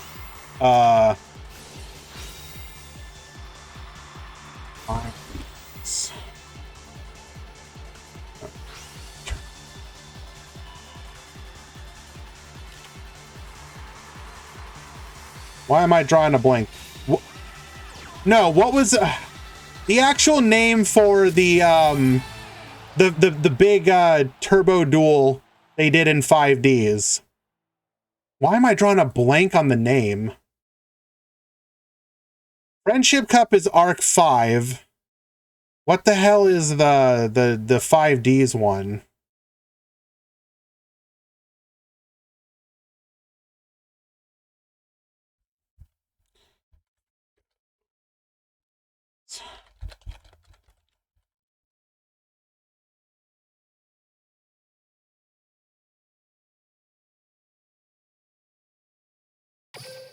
It wasn't just called... Hello, Hydra.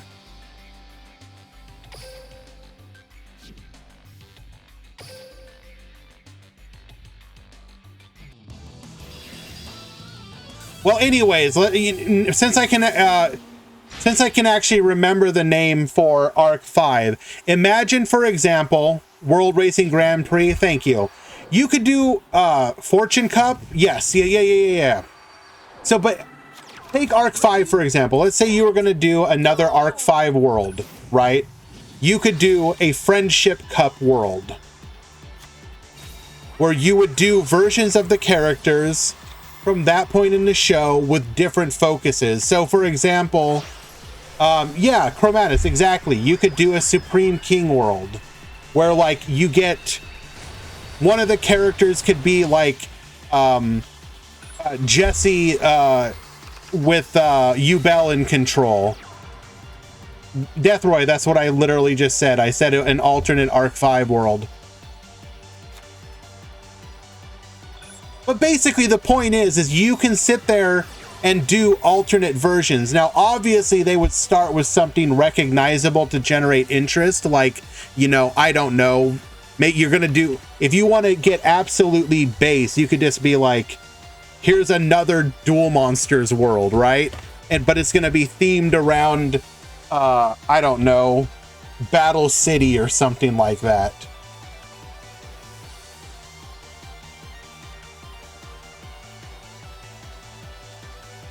Basically, you just make it like a reprint world.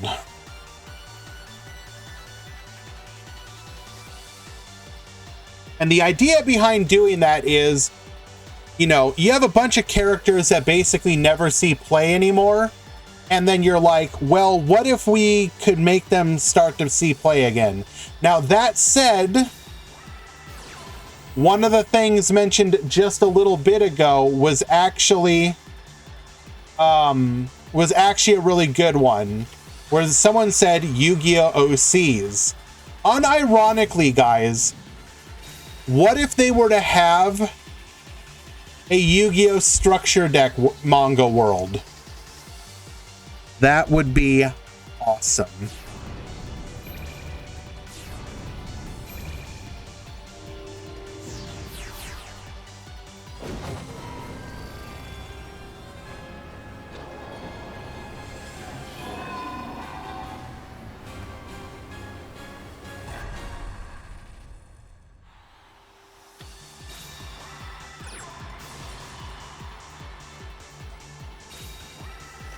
You could literally introduce characters whose signature deck is like...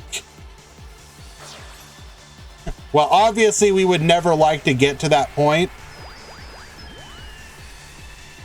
My signature deck is, you know, Eldritch. My signature deck is Sprite. Obviously, God help us if we ever got to that point, but point is, you could have a world that is literally characters who focus on decks that no anime character ever played, and that would be cool.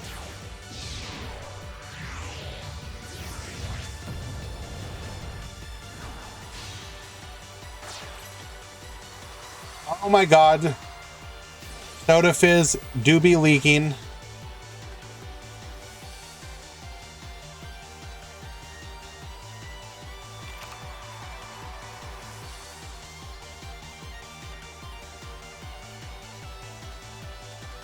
Apparently we got a skills leak update shared in the Discord by Soda Fizz. Oh, let's take a look at this.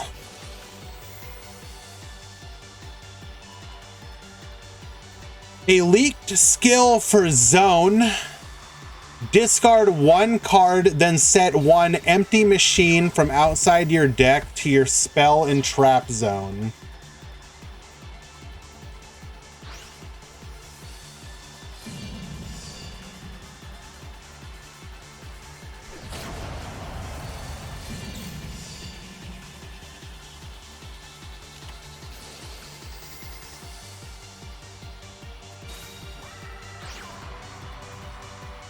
What's the Yusei one?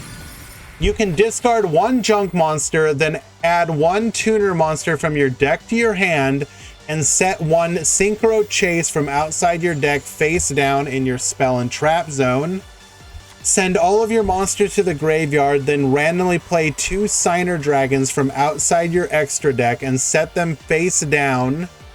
You can flip them into attack position during the same turn you activated this skill. If there are only Synchro monsters in your extra deck, send 1 Stardust Dragon from your graveyard to the extra deck. Play 1 Lifestream Dragon from outside your extra deck and set it face down. You can flip it into attack position during the same turn you activate it. The level of the Synchro monsters in your field become 2.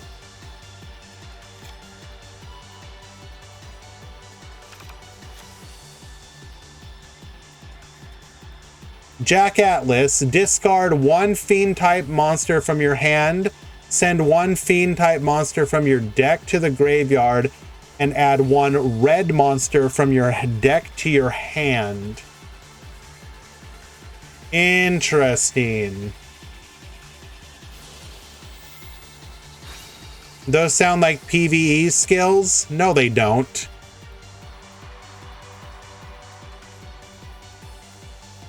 That Jack Atlas skill sounds like an actual, just like a regular skill.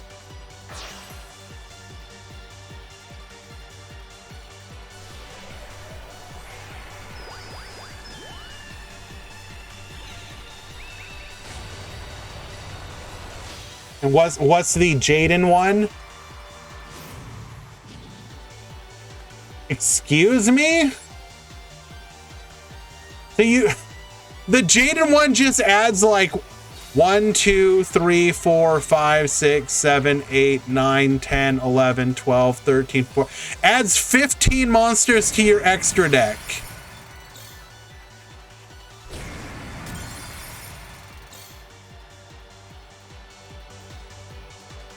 I don't know if it's absurd because, like, it's a bunch of really awful elemental heroes. So, like, yeah, you have a gigantic extra deck.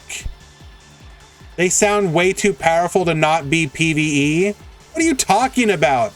Nothing about this skill is broken. You're playing a bunch of garbage elemental heroes.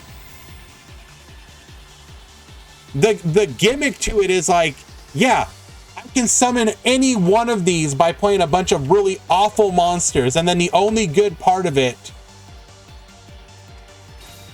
once per duel, if there is an elemental hero on your field, place a skyscraper in your field zones from outside. Yeah, that is a perfectly fine skill.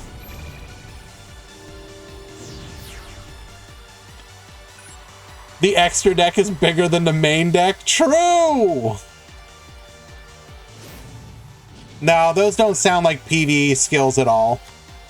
A PvE skill for you, say, would be something like, after taking like 2,000 points of damage, summon Shooting Star Quasar Dragon and wipe your opponent's field. The extra deck is bigger than the TCG extra deck? Great. Lean into it. Make it bigger.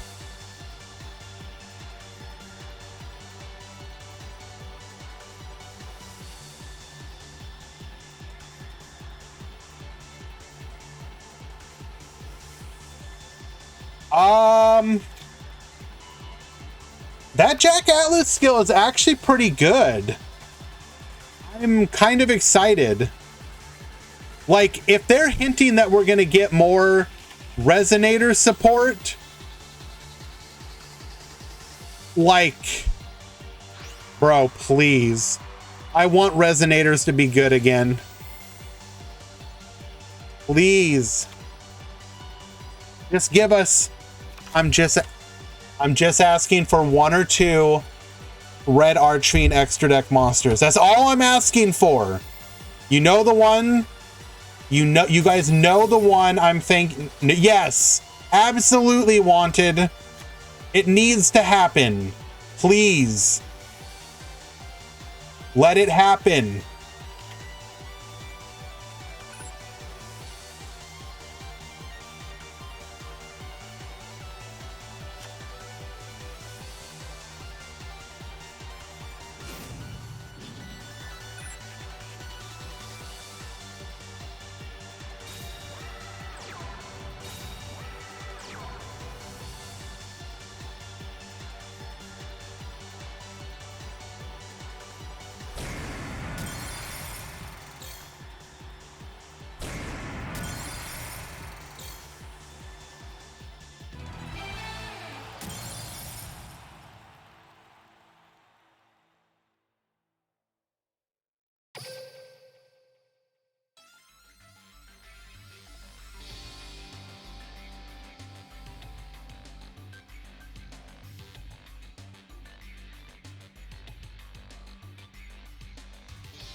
Untree Reb defeating Wolverfang, which means 6 Samurai will move on to the top 4.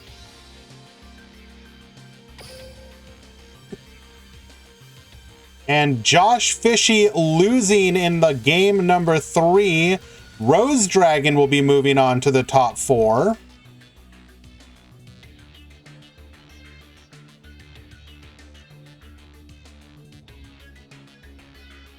Guys, am I asking for too much right now?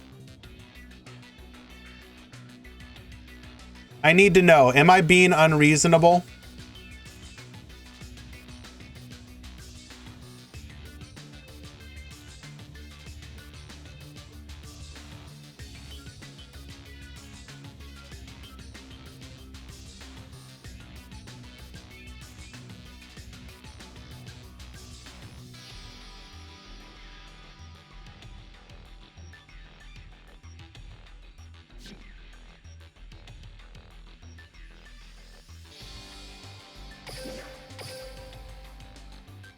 I'm just saying, I want Jack Atlas to be hard meta. Not soft meta, hard meta.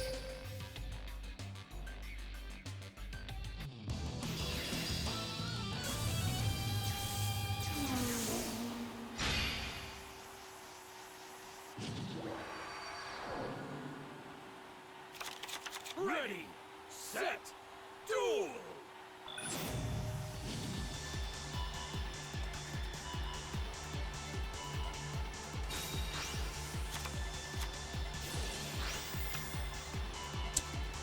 Alrighty, we've got Mako versus Hackney Frog. Dante Effect, Get Millin, searching for a copy of the boots. We're gonna go ahead and go into Beatrice. Jack had his time. No.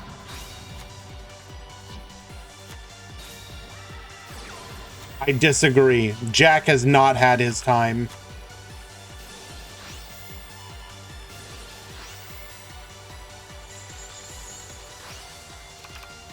I mean, to be fair, Valk, that skill for zone is actually pretty good. Just being able to guarantee access to empty machine like that is really good.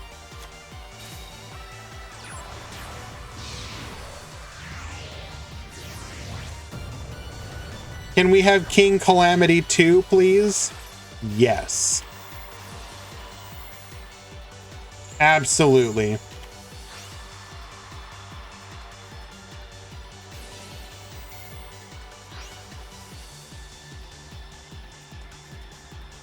Because if we get an empty machine skill, that does also mean that infinite machine would be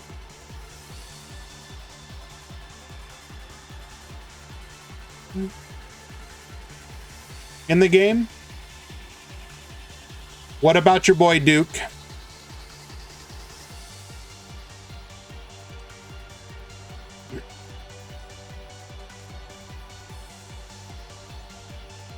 And we have Blue Eyes Chaos Max Dragon. No.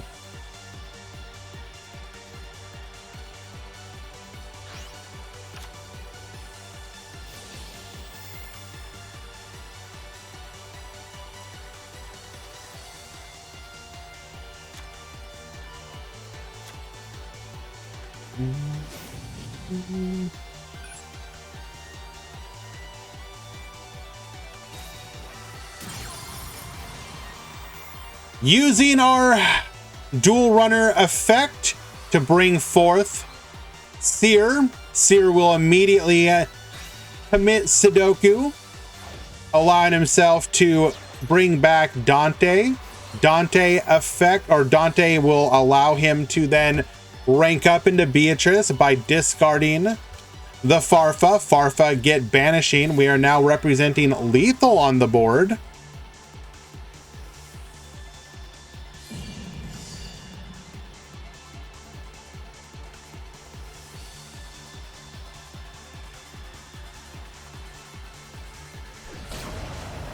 Taking 25. Is this it? We do have Crackdown.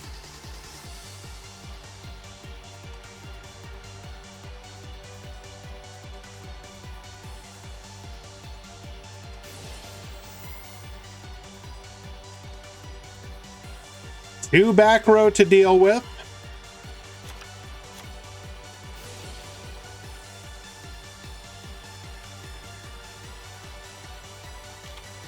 Can we play through it? One of them's probably the trap.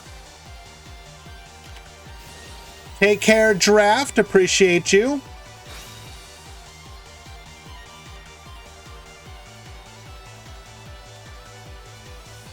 Get Bonetian. Discarding the Farfa.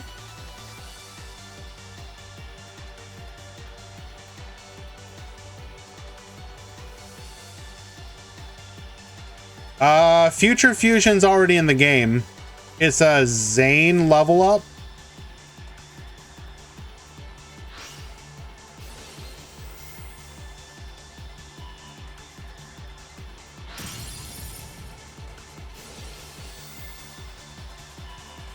Instant Fusion? Okay, that's a different story.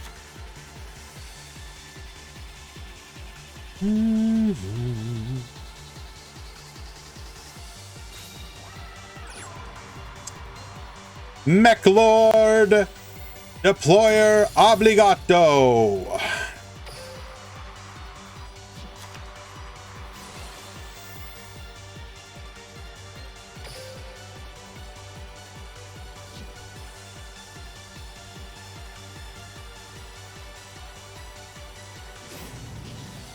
Using Trickster, we're gonna make our Weisel a sync or a tuner for the turn. Ooh, very clever. This will allow us to go into a level 8 synchro here.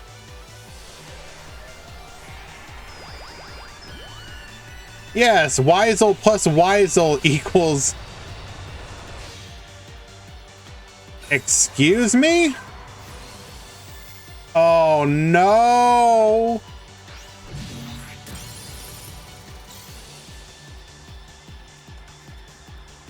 Oh, unlucky. We were using it because you get locked into machine type monsters, so that's why.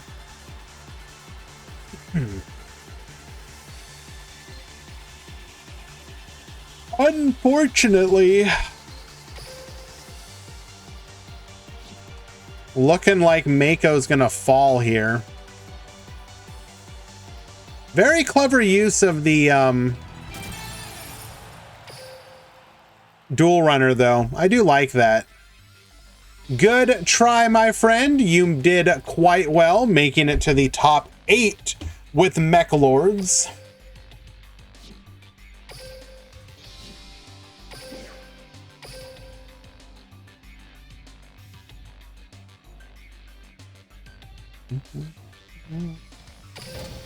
It's that dang Mechlord restriction. Machine type monsters only. There's only so many machine type synchro monsters.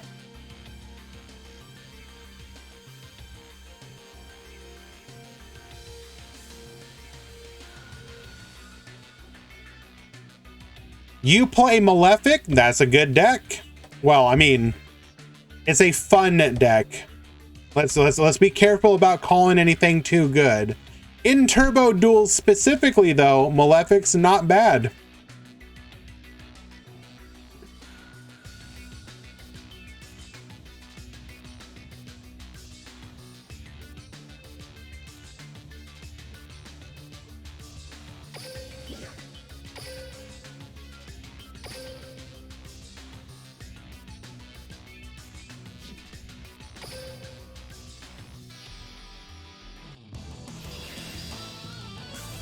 We randomly got some guy's DoorDash delivered to us and the driver already left. Congrats. Hello, by the way, God of Death, welcome to the stream. We are watching a little bit of a Turbo Duel tournament.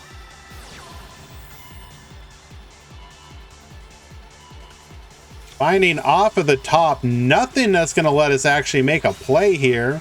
We do have the Void Vanishment, though. Activating it, getting a copy of Seer, means that we probably already have the Feast in hand. Boots to the field. Feast is going to go ahead and summon one each of Decatron, Harmadic, and Petrulia. We're going to go ahead and copy the Deviati. Using our monsters to go into... Oh, we have a second Feast. Okay. Pentastag will allow us to potentially lethal here, but we were not able to actually extend any further. One back row.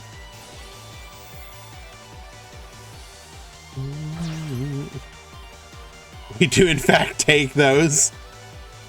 I was in the mood for wings anyways. Daniel's got good taste.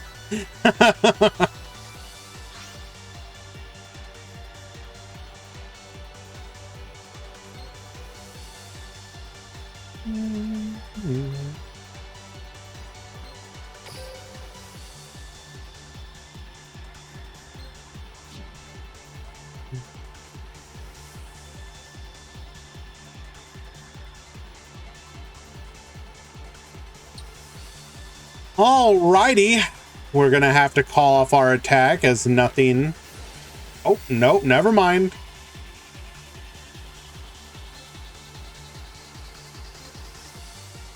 We're gonna go ahead and get Yoinkin on the Decatron. Maybe forgot that we can only target the Decatron, as none of the others can be special summoned. Might have actually shotgunned this a little too early, though. Probably would have been better to wait for the opponent to go into a Deviati on the following turn.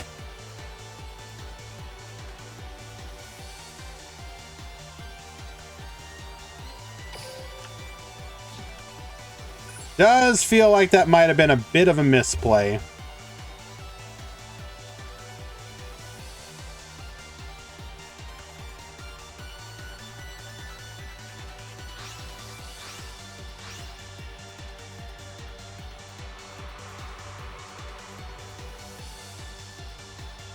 You might use Earthbound Immortal. What for?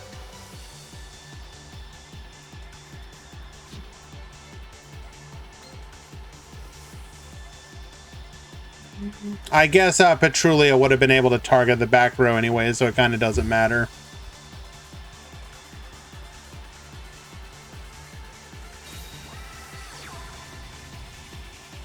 One back row. We're going to deal 200. Another 27.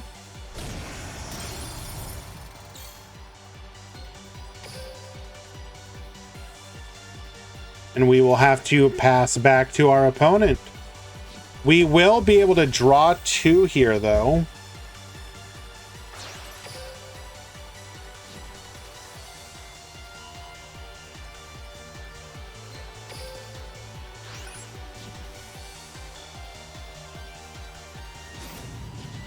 Acceleration. Draw 2, discard 1.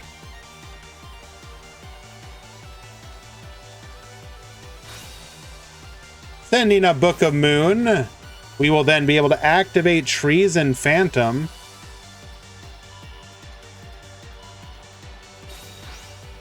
Dumping a Ancient Cloak to the graveyard. Did not... Oh, we will activate Deviati here to negate. And then set a monster.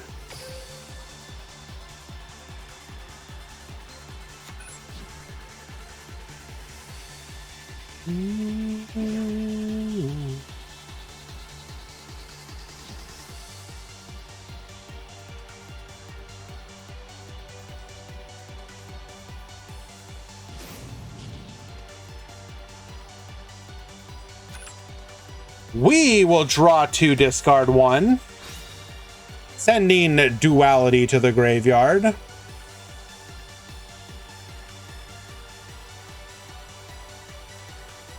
One card left in deck.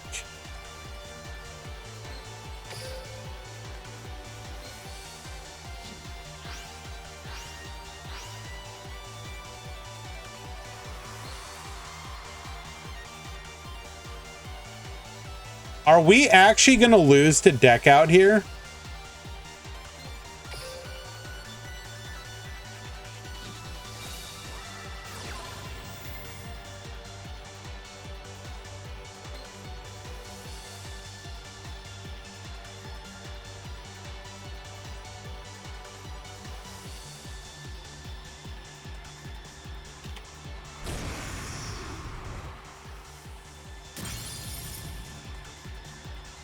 I think we lose here.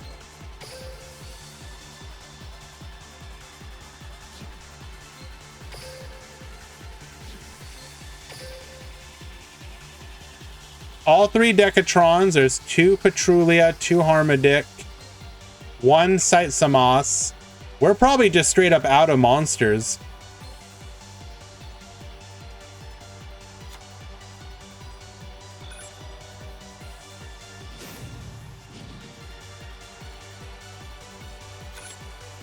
Six Samurai still in? Yes.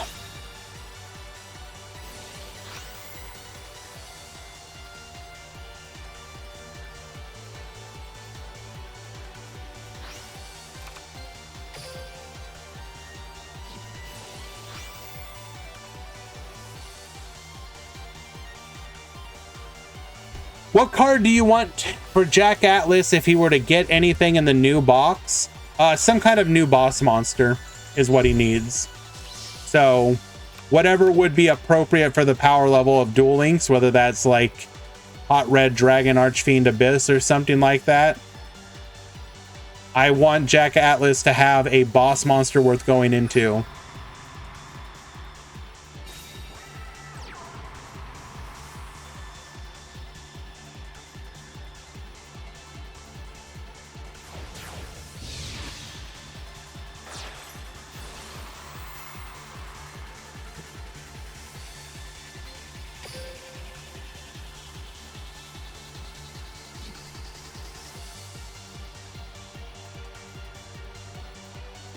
Why are we suddenly getting...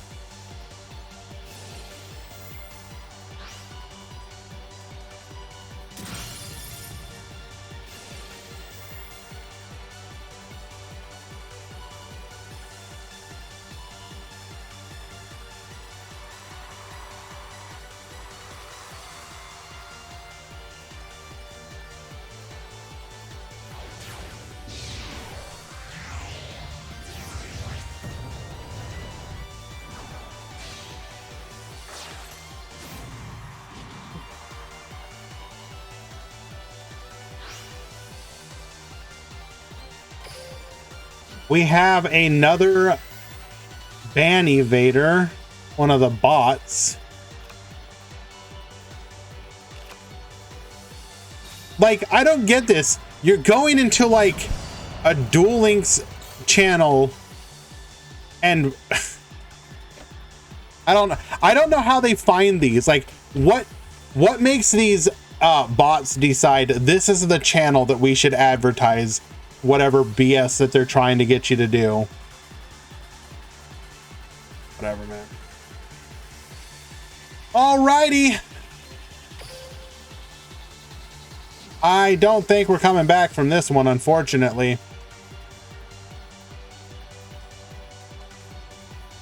Drawing his last pathetic card.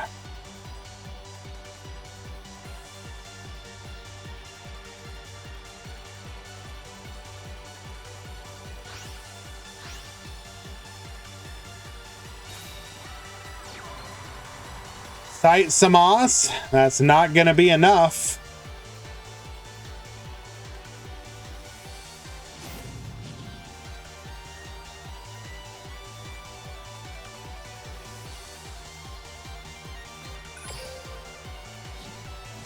Baboost. Baboost. 600 off lethal though.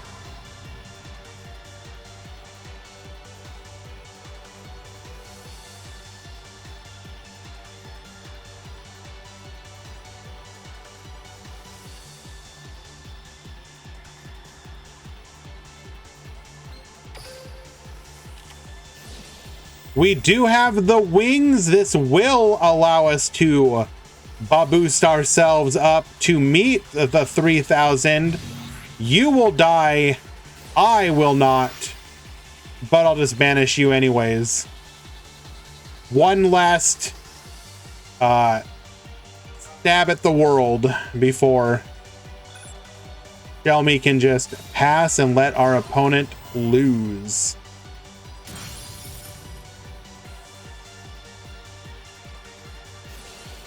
Shelmy doing God's work.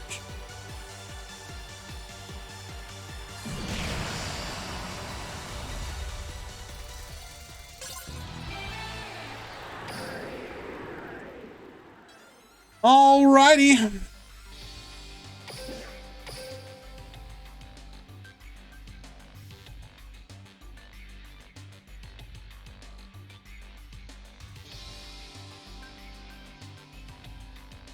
That means Shelmy will be facing Country Reb. And then we will go watch Jackson versus Tackney Frog in the top 4.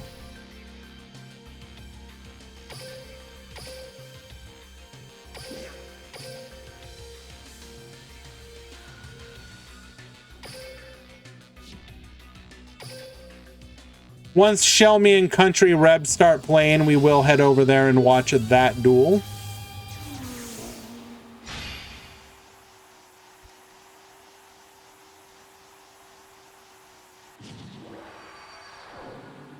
Hello, Drewy. Where we're going, we don't need roads and we don't need no speed limit.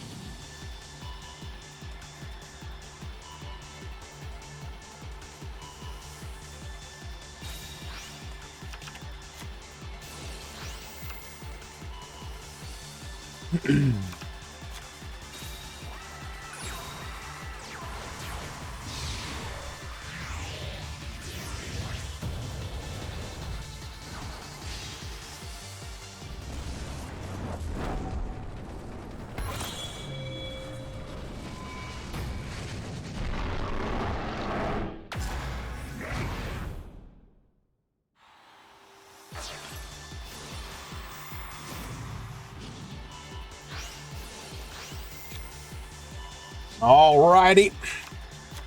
Adding a copy of Wings to hand. Now you will remember that Tackney Frog is on a PK Fire variant of the deck.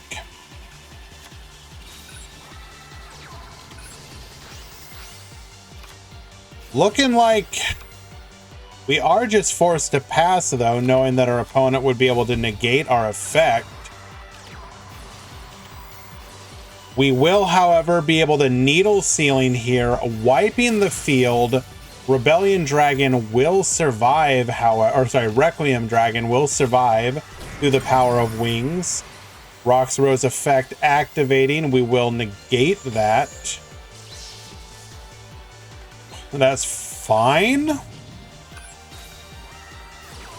Drawing a card, Book of Moon, we will then be able to White Rose Dragon into Rock's Rose. We know that that back row is likely another Wings, so we are going to be able to make plays uninterrupted here. Trishula Dragon, Zero Dragon of the Ice Barrier is going to be able to banish, take everything. I don't have a breakdown yet. No, I'm going to have to do it after the tournament. I will post it though so that people can see it. I was solo running this one. Compulse, get bouncing, Sear effect onto the Scarm. We will then use the Silent Boost to get a copy of the sword. It was pretty diverse though, just from what I was looking at.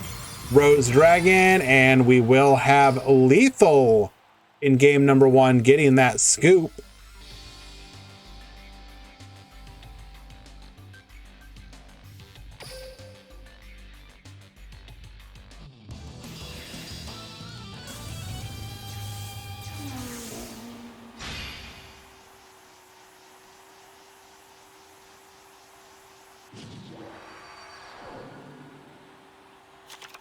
Ready, set. All right, skill, discarding Rocks Rose. For the White Rose, the ideal turn 1 combo, we're going to be able to go into a copy of Yazi. White Rose Dragon, dumping a carrot to the graveyard.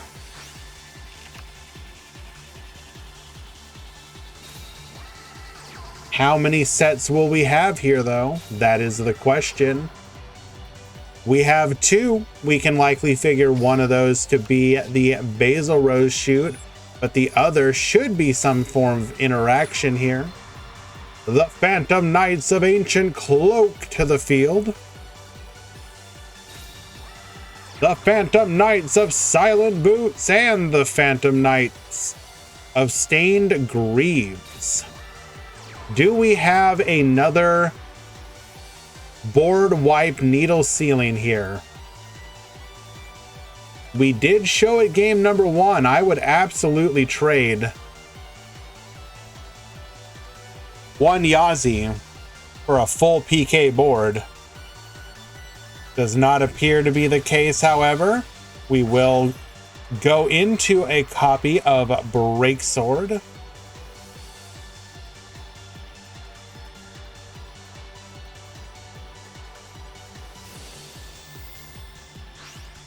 Breaksword effect. I'm gonna go after one of those back row. And we hit the Basil Rose shoot.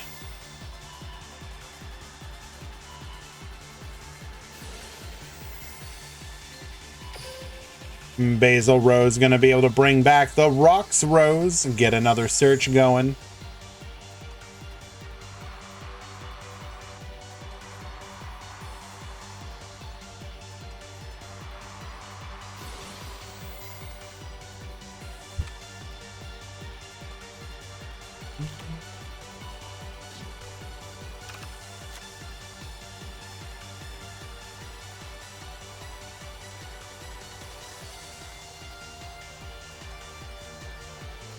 Okay, we do have the Rebellion available to us.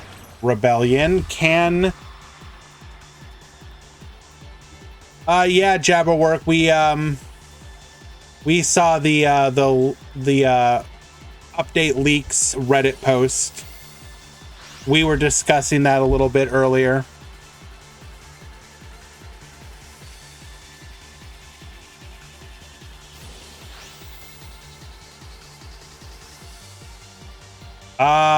They all seem believable.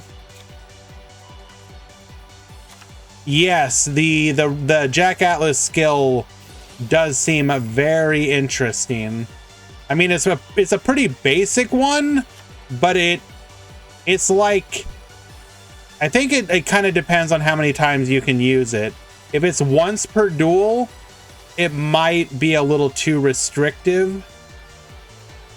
But if it's like at least twice per duel, I think we're talking.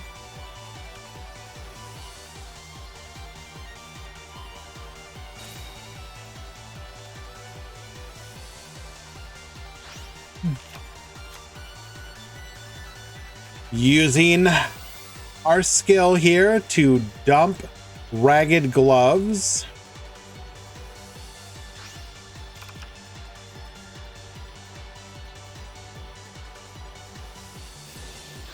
Wouldn't you actually send Wandering King Wildwind?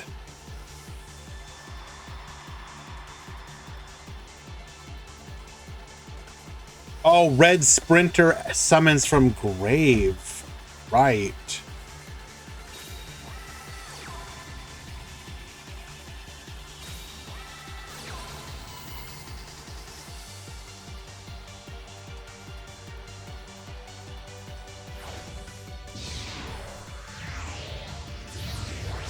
The Sprinter Yu-Gi-Oh! Thought about that.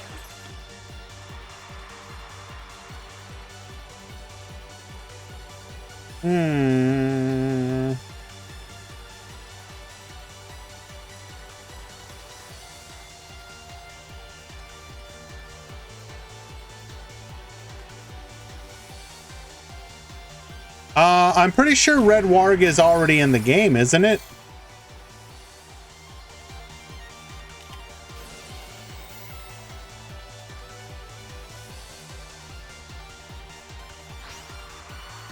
Yeah, suddenly both Red Sprinter and Red Warg are like good. Normal summon a Resonator and just go into a rank 8 play.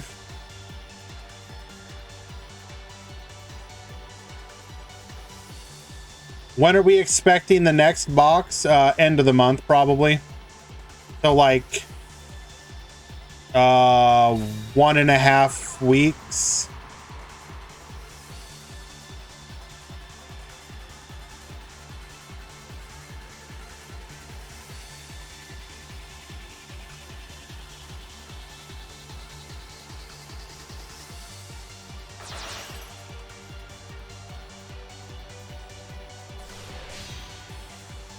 Going into Trishula here, we're gonna get negated, right? So what's the game plan?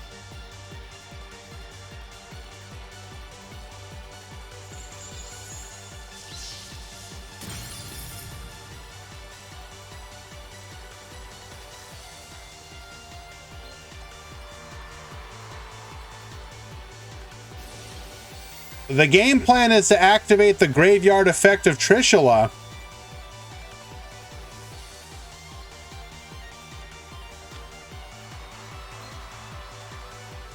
By boosting it to 3,300 and reducing all the opponent's monsters by half.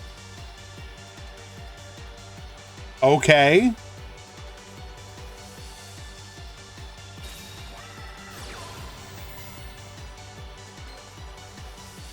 One of the few times you actually see the Trishula revive effect.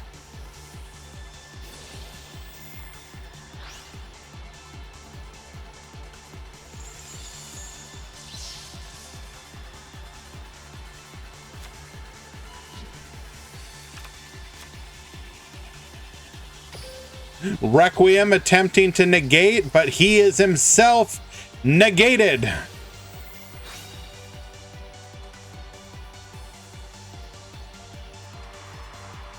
Reviving the Carrot Weight.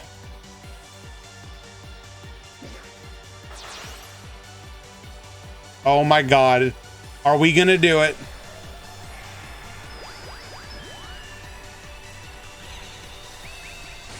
Synchro summoning into Black Rose.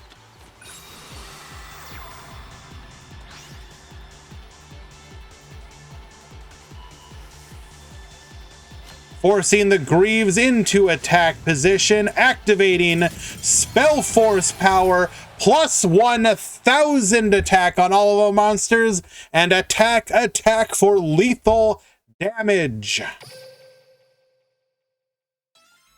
And with that, Rose Dragon will be moving on to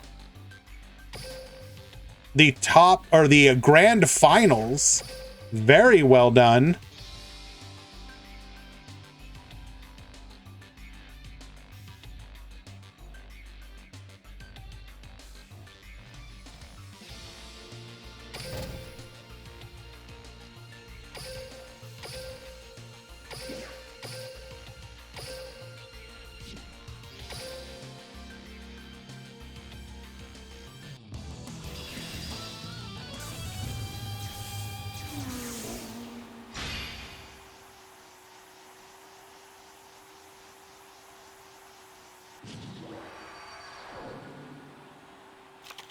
Ready, set, duel!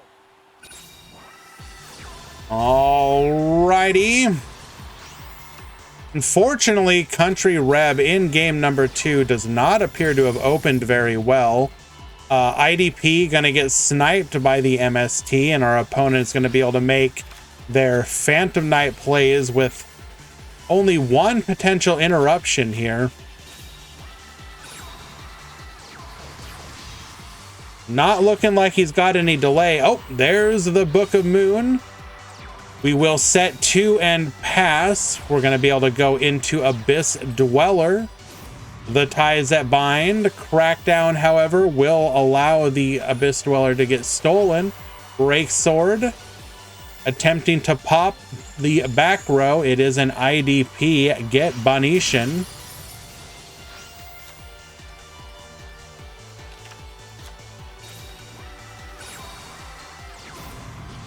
Acceleration, draw 2, discard 1. We're going to go into Leviair.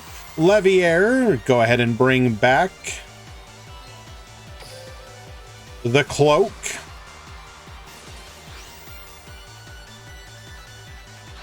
Can Wild Wind use his effect if he's sent to the grave via a skill? Should be able to. Doesn't matter how he gets there, only that he's there.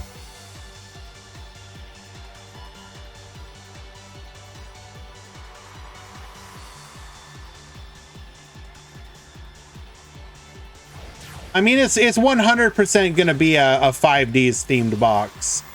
There's no way it's not going to be.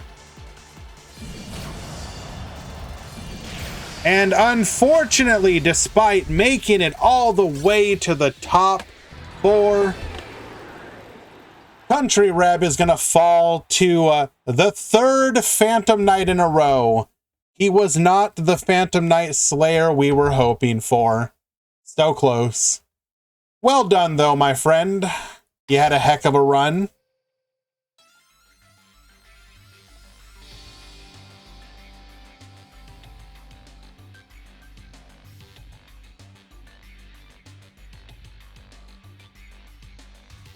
This does mean that your grand finals will be Shelmy versus Jackson 1987, who is our Rose Dragon player.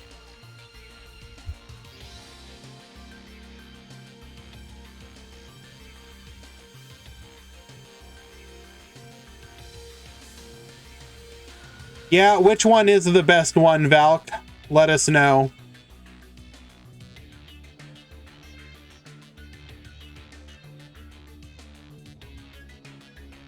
Also, I do apologize. I did miss a follow.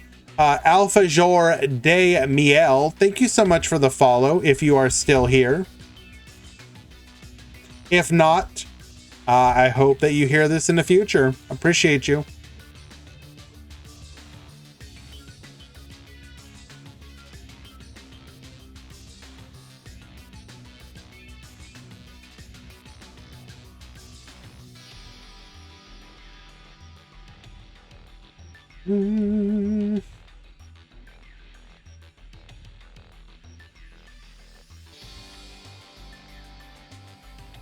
GX is your favorite?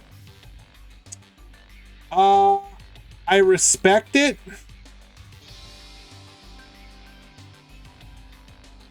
I think my only complaint with GX, okay. Early GX is pretty hard to watch in the way that Yu-Gi-Oh! Can be at times.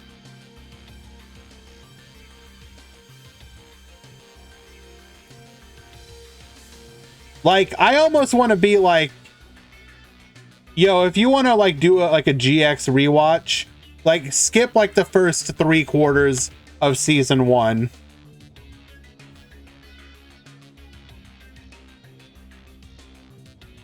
I always felt like they did a really good job of selling why fusions were great.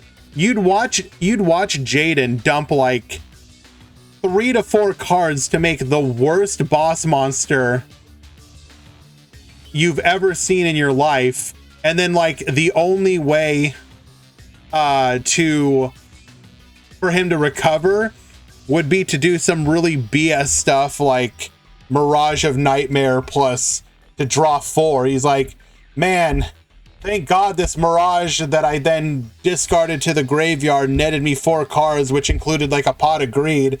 Man, if I didn't basically go +5 every single turn, my my deck just simply wouldn't work. That said, you know, later on they do start to make the duels a little bit okay. To be fair, okay, yes, JG, obviously going back to watch Duel Monsters in general can be rough, but at a certain point, like, they didn't even try and pretend to like you just understood Card of Sanctity existed for a reason, and it was so that both players could do cool stuff.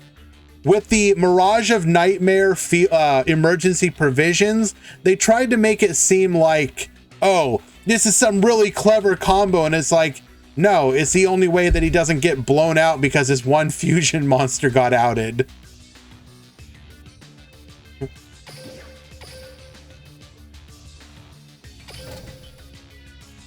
Also, anime Bubble Man effect is pretty OP. Let's be real. Imagine if Heroes had anime Bubble Man.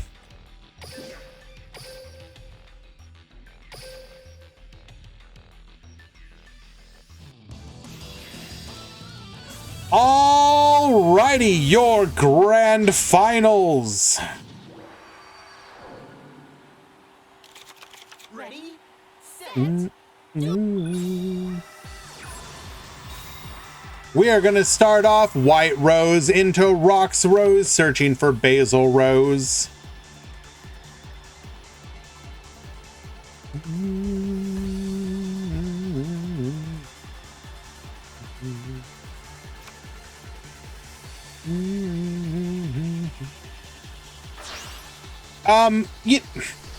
To be fair, like, in a lot of situations with the Yu-Gi-Oh animes, you do have to accept, outside of something like Vrains, which tried to be a little bit more realistic, like, the purpose of Duels was not to make a deck realistic, it was to tell a story through the dueling.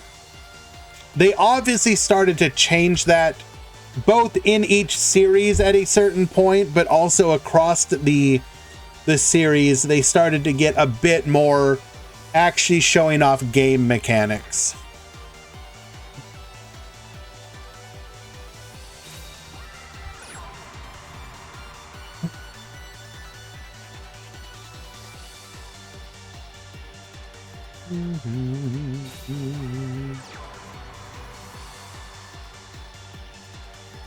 Well, I would argue that a lot of the gimmick fights were the speed duels, and then they tried to get like choreographed scripted in the master duels, or not choreographed, but rather show off decks as a concept in the master duel ones that they would do.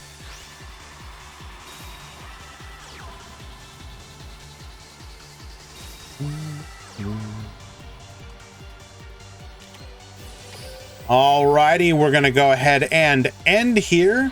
After the flip down, Basil Rose is gonna search for a copy of Rox, or special summon Rox Rose. Rox Rose adding another Basil Rose.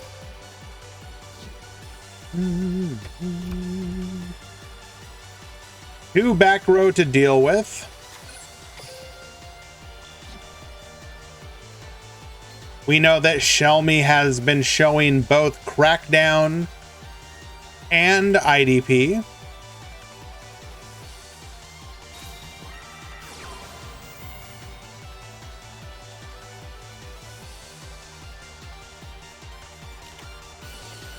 There is the IDP.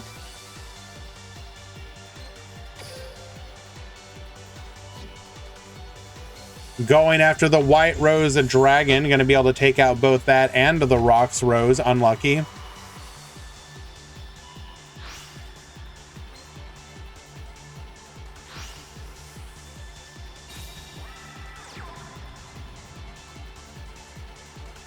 Did I hear about the OG sets of Yu-Gi-Oh getting reprinted?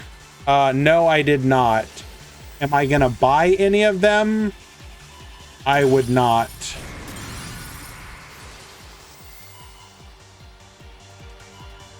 Like, one, they're not gonna be worth anything, so who cares? And then two, like, what are you gonna pull from there that you would even use? It would strictly be for nostalgia, I guess. And if you're gonna do that, why wouldn't you go after like actual cards from that era?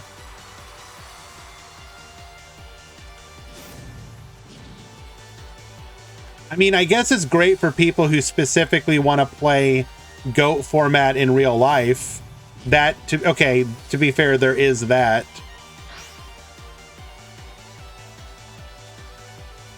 Remember in GX when an employee of Pegasus stole the winged dragon of Ra and the poor card was crying.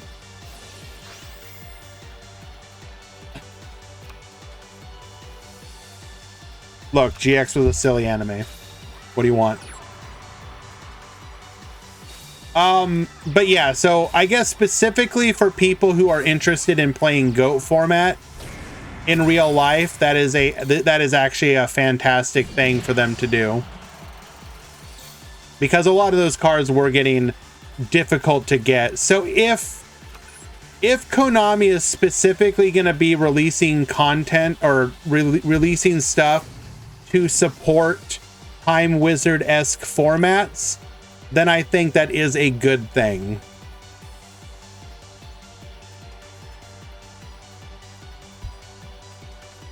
You could see, for example, the other popular format, Edison, potentially getting support. If they were to do that, that would probably be the one that I would go back and buy product for. Because I do enjoy that one just because it has access to decks like Gladiators, which is one of my personal favorite decks.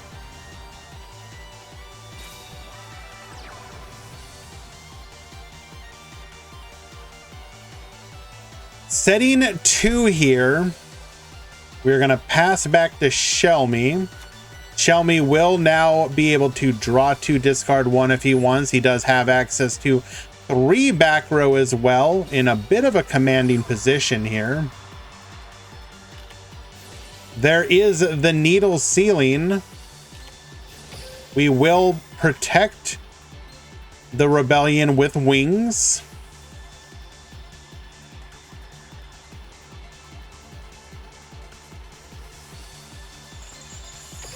Not as devastating as it could be, because Phantom Knight in this situation can actually recover fairly easily, especially through the use of the skill.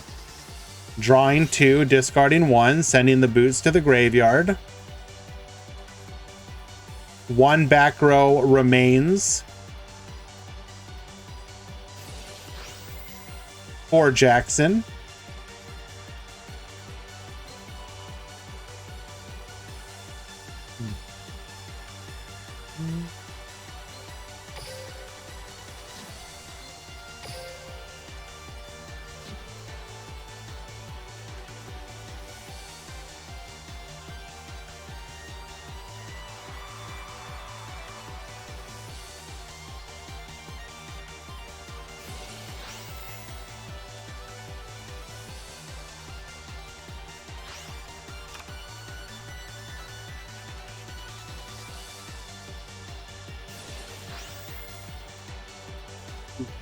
Dumping the cloak. Cloak will be able to search an extender here, grabbing the boots.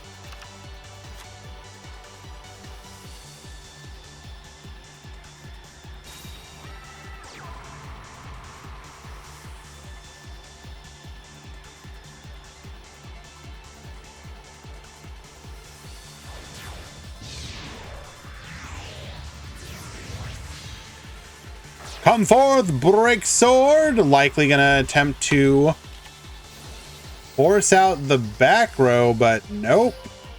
Won't even get the opportunity.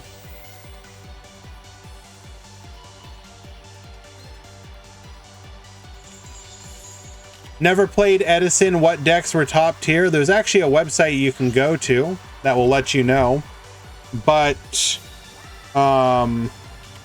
stuff like gladiators, Edison.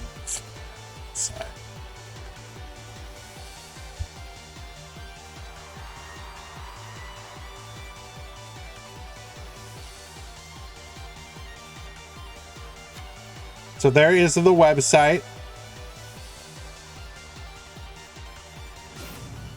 Classic decks are going to be stuff like Chaos Fairy, Frognark, Black Wings, Diva Hero. That was the hero deck that I was talking about. Machina, Gladiators, and other such decks. The interesting thing about Edison format is that you get it still feels like older Yu-Gi-Oh, where it's like the back row resource control matters, but you get just enough of like the synchros, not synchro, I mean obviously synchros are, you get just a little bit of the special summoning to kind of edge you closer towards modern Yu-Gi-Oh. It's kind of like that bridge form. It's not exactly a bridge format, but it's like getting closer to that bridge area of Yu-Gi-Oh, where Yu-Gi-Oh went from set one. Hey Zontru, thank you so much for the subscription. I appreciate you, my friend. Yeah, Edison's a lot of fun. It's I played it a little bit on like Dueling Book. It's enjoyable. You have to think about, it has that classic Yu-Gi-Oh thing of like worrying about what the back row is. Like, okay, I know that my opponent could be on, you know, bottomless or whatnot, and how do I play around and don't overcommit, because you do have cards such as Heavy Storm still in the format, so you don't want to overcommit. You can get punished. You have to worry about stuff like brain control, mind control, and the like. Mirror Force is still a big deal, etc., etc.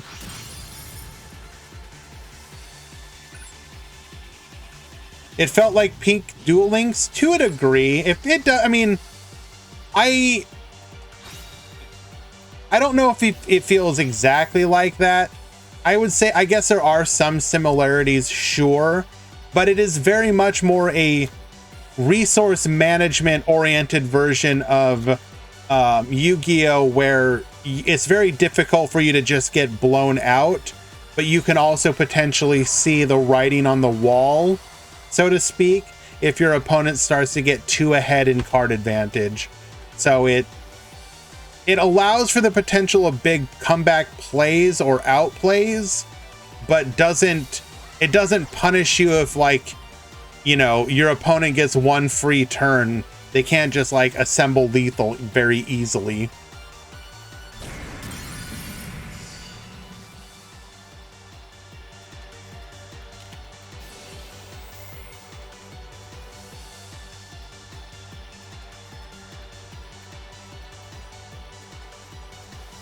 Well, yes and no, JG. Obviously, modern Yu-Gi-Oh is also about piloting a deck correctly. I don't want to dismiss the skill involved in, you know, piloting a deck.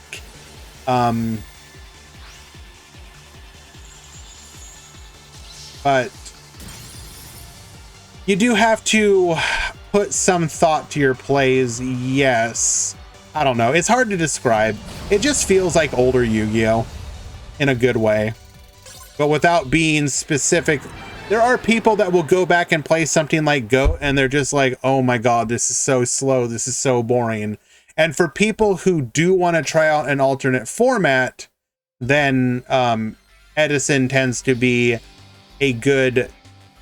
It's like, when it comes to Time Wizard formats specifically, it's really difficult to get people to rally around specific ones, and it just so happens that besides GOAT, Edison is the one where a significant number of people have elected that to be one of the other good formats, that it is now popular and common enough that if you mention it to people, they're going to know what the heck you're talking about. Because like there are obviously other formats and other eras that you can mention and people might know about it, but most likely they won't.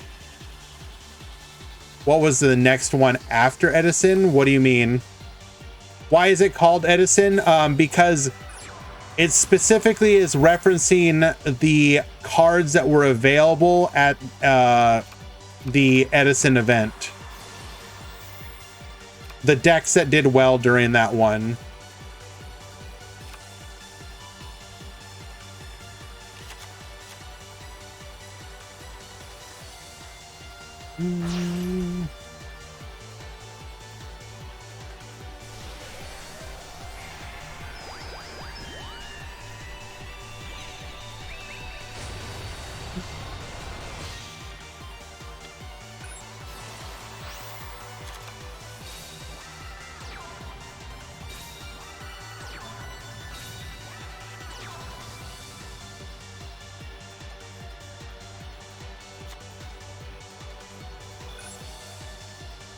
Alrighty.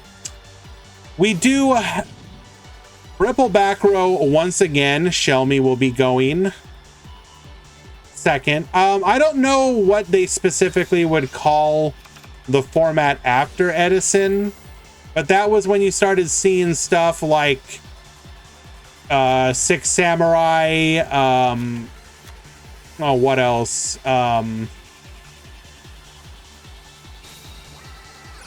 X Sabers. I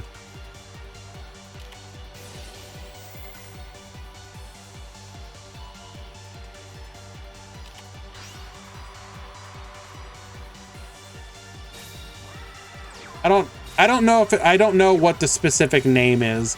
I'm not that deeply involved into all the different formats. Like I know some of the formats, like the ones that I personally have an interest in, besides Edison's. I like, to a degree, I like toss format. I know I do know that it's a bit of a, some people may not like it, but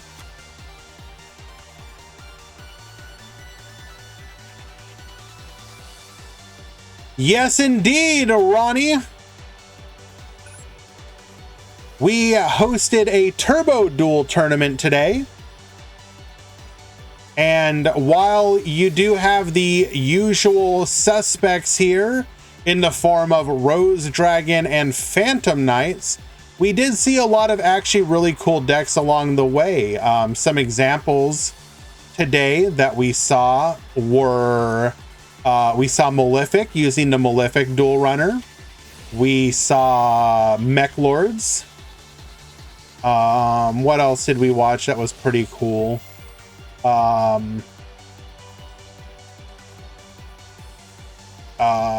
trying to, I have to go back a little bit. We watched Quantum Cubes do some OTK shenanigans with Bish Balkan into Gem Knights for burn damage. That was pretty funny. We saw Hold do pretty okay with the new Yuya Synchro build. Oh, right. So yes, Puzzling Valk was playing Fairy's Smile, and the draw 2, discard 1 off of the acceleration bike apparently triggers Fairy's Smile, even though Fairy's Smile is only supposed to be during the draw step. So casually plus 2,000 life points by drawing two Starry Night monsters.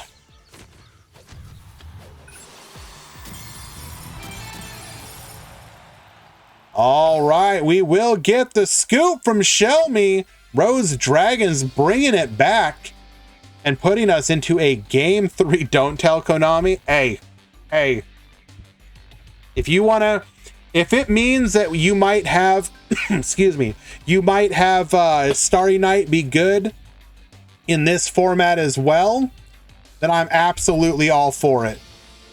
But yes, Ronnie, if you are unaware, one of the things we are testing out doing is having a rotating series of different alternative formats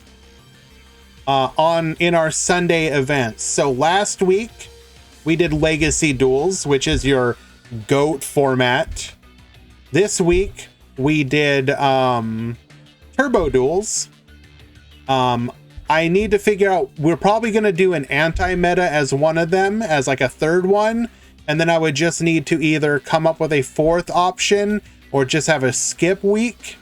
But basically the idea is that you would have, these are formats that you're probably not going to want to do all the time because they're either busted or broken or not the most exciting to do over and over. But by having them be a once a month thing, you can be like, yeah, sure, why not? I'd like to do some Turbo Duels. Let's go check it out. Let's, you know, go have a little bit of fun. But you don't get burnt out from doing it all the time. So that is the goal. We will see about other alternative formats going forward.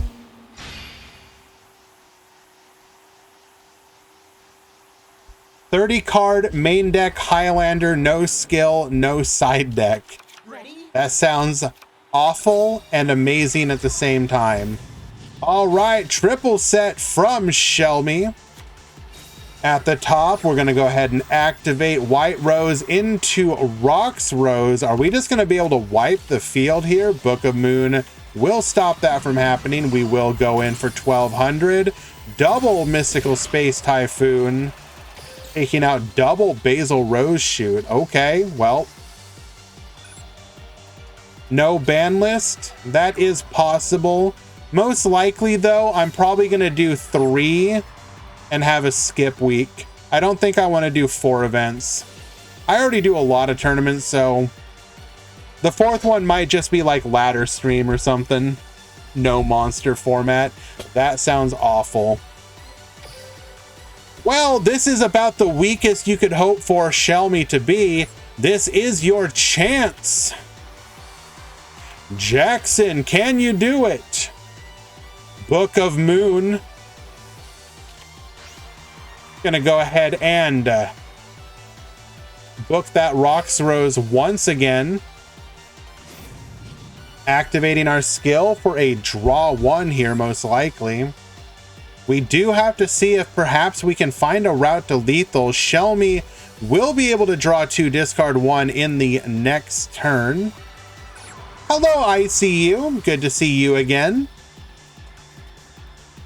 Some old faces creeping around once again. Neo got excited by Dark Magician and has been playing that a little bit, so I got to see him. Actually had a match against him when we were playing, when I was doing a ladder stream. We ended up having a Dark Magician mirror match live on stream. It was a lot of fun.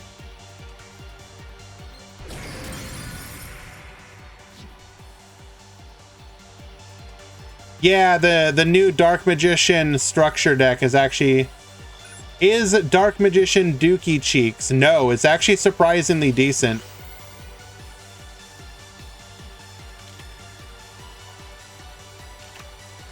It changes the way you play the deck to more of an aggressive deck instead of reactive, try and disrupt your opponent. Hello, Hawks. Hello, Molcom. But the new skill is actually all right.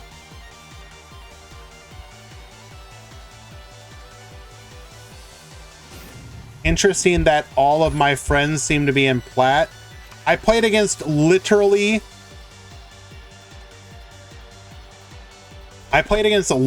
one person that I knew, Deathroy. What are you talking about?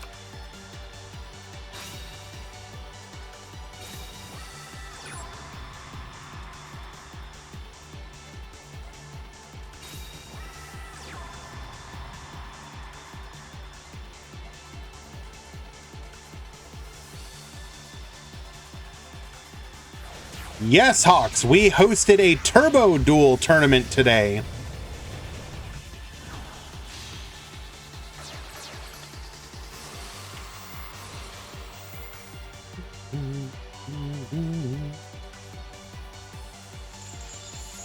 Book of Moon on the break sword is going to interrupt that play once again. You book me twice. I book you. Searching for a copy of Rank Up. What is that going to do? All right, back to you. Jackson, can you make it? Can you lethal your opponent today? The real question is Dueling's GOAT format tournament when? Technically, we already did that, GN. That would be the Legacy Duels.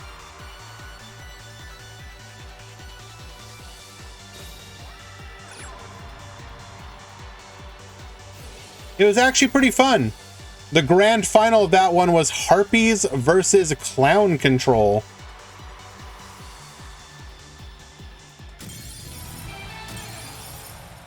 And look at that, Rose Dragon defeating the great evil of Phantom Knights in game number 3. Well done, Jackson.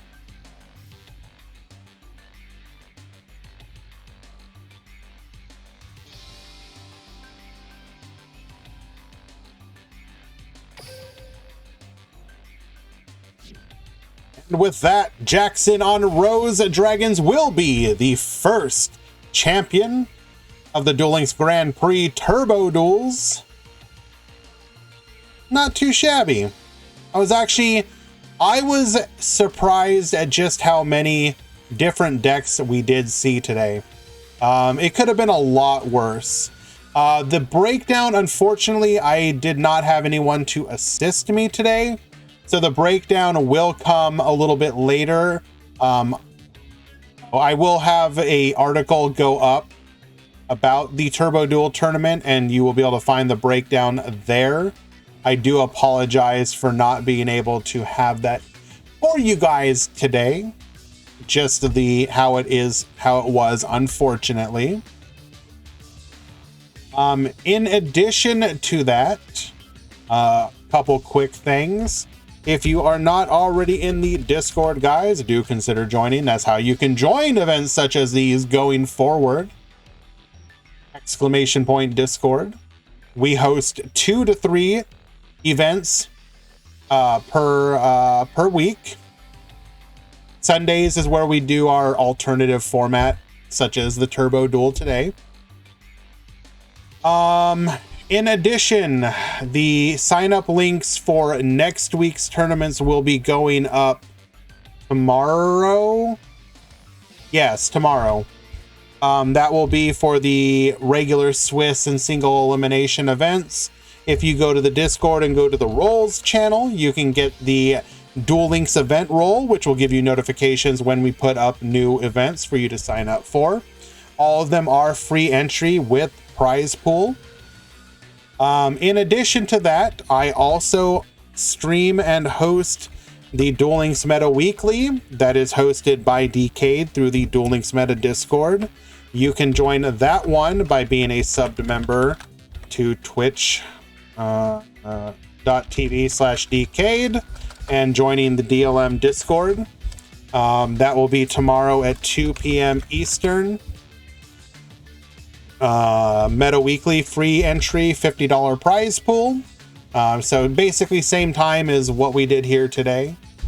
I have also been trying to do more just casual play. We had a ladder stream on Thursday or Friday, I actually forget now, where we did like 3 or 4 hours of Dark Magician grinding. It was actually a lot of fun.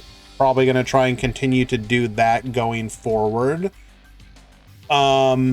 It's just been kind of hard lately.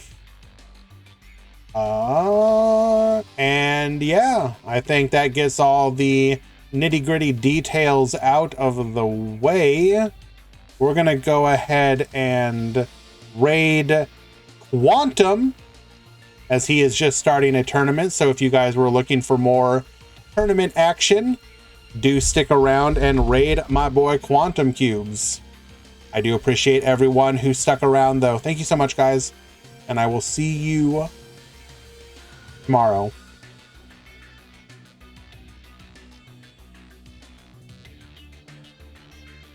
Mm.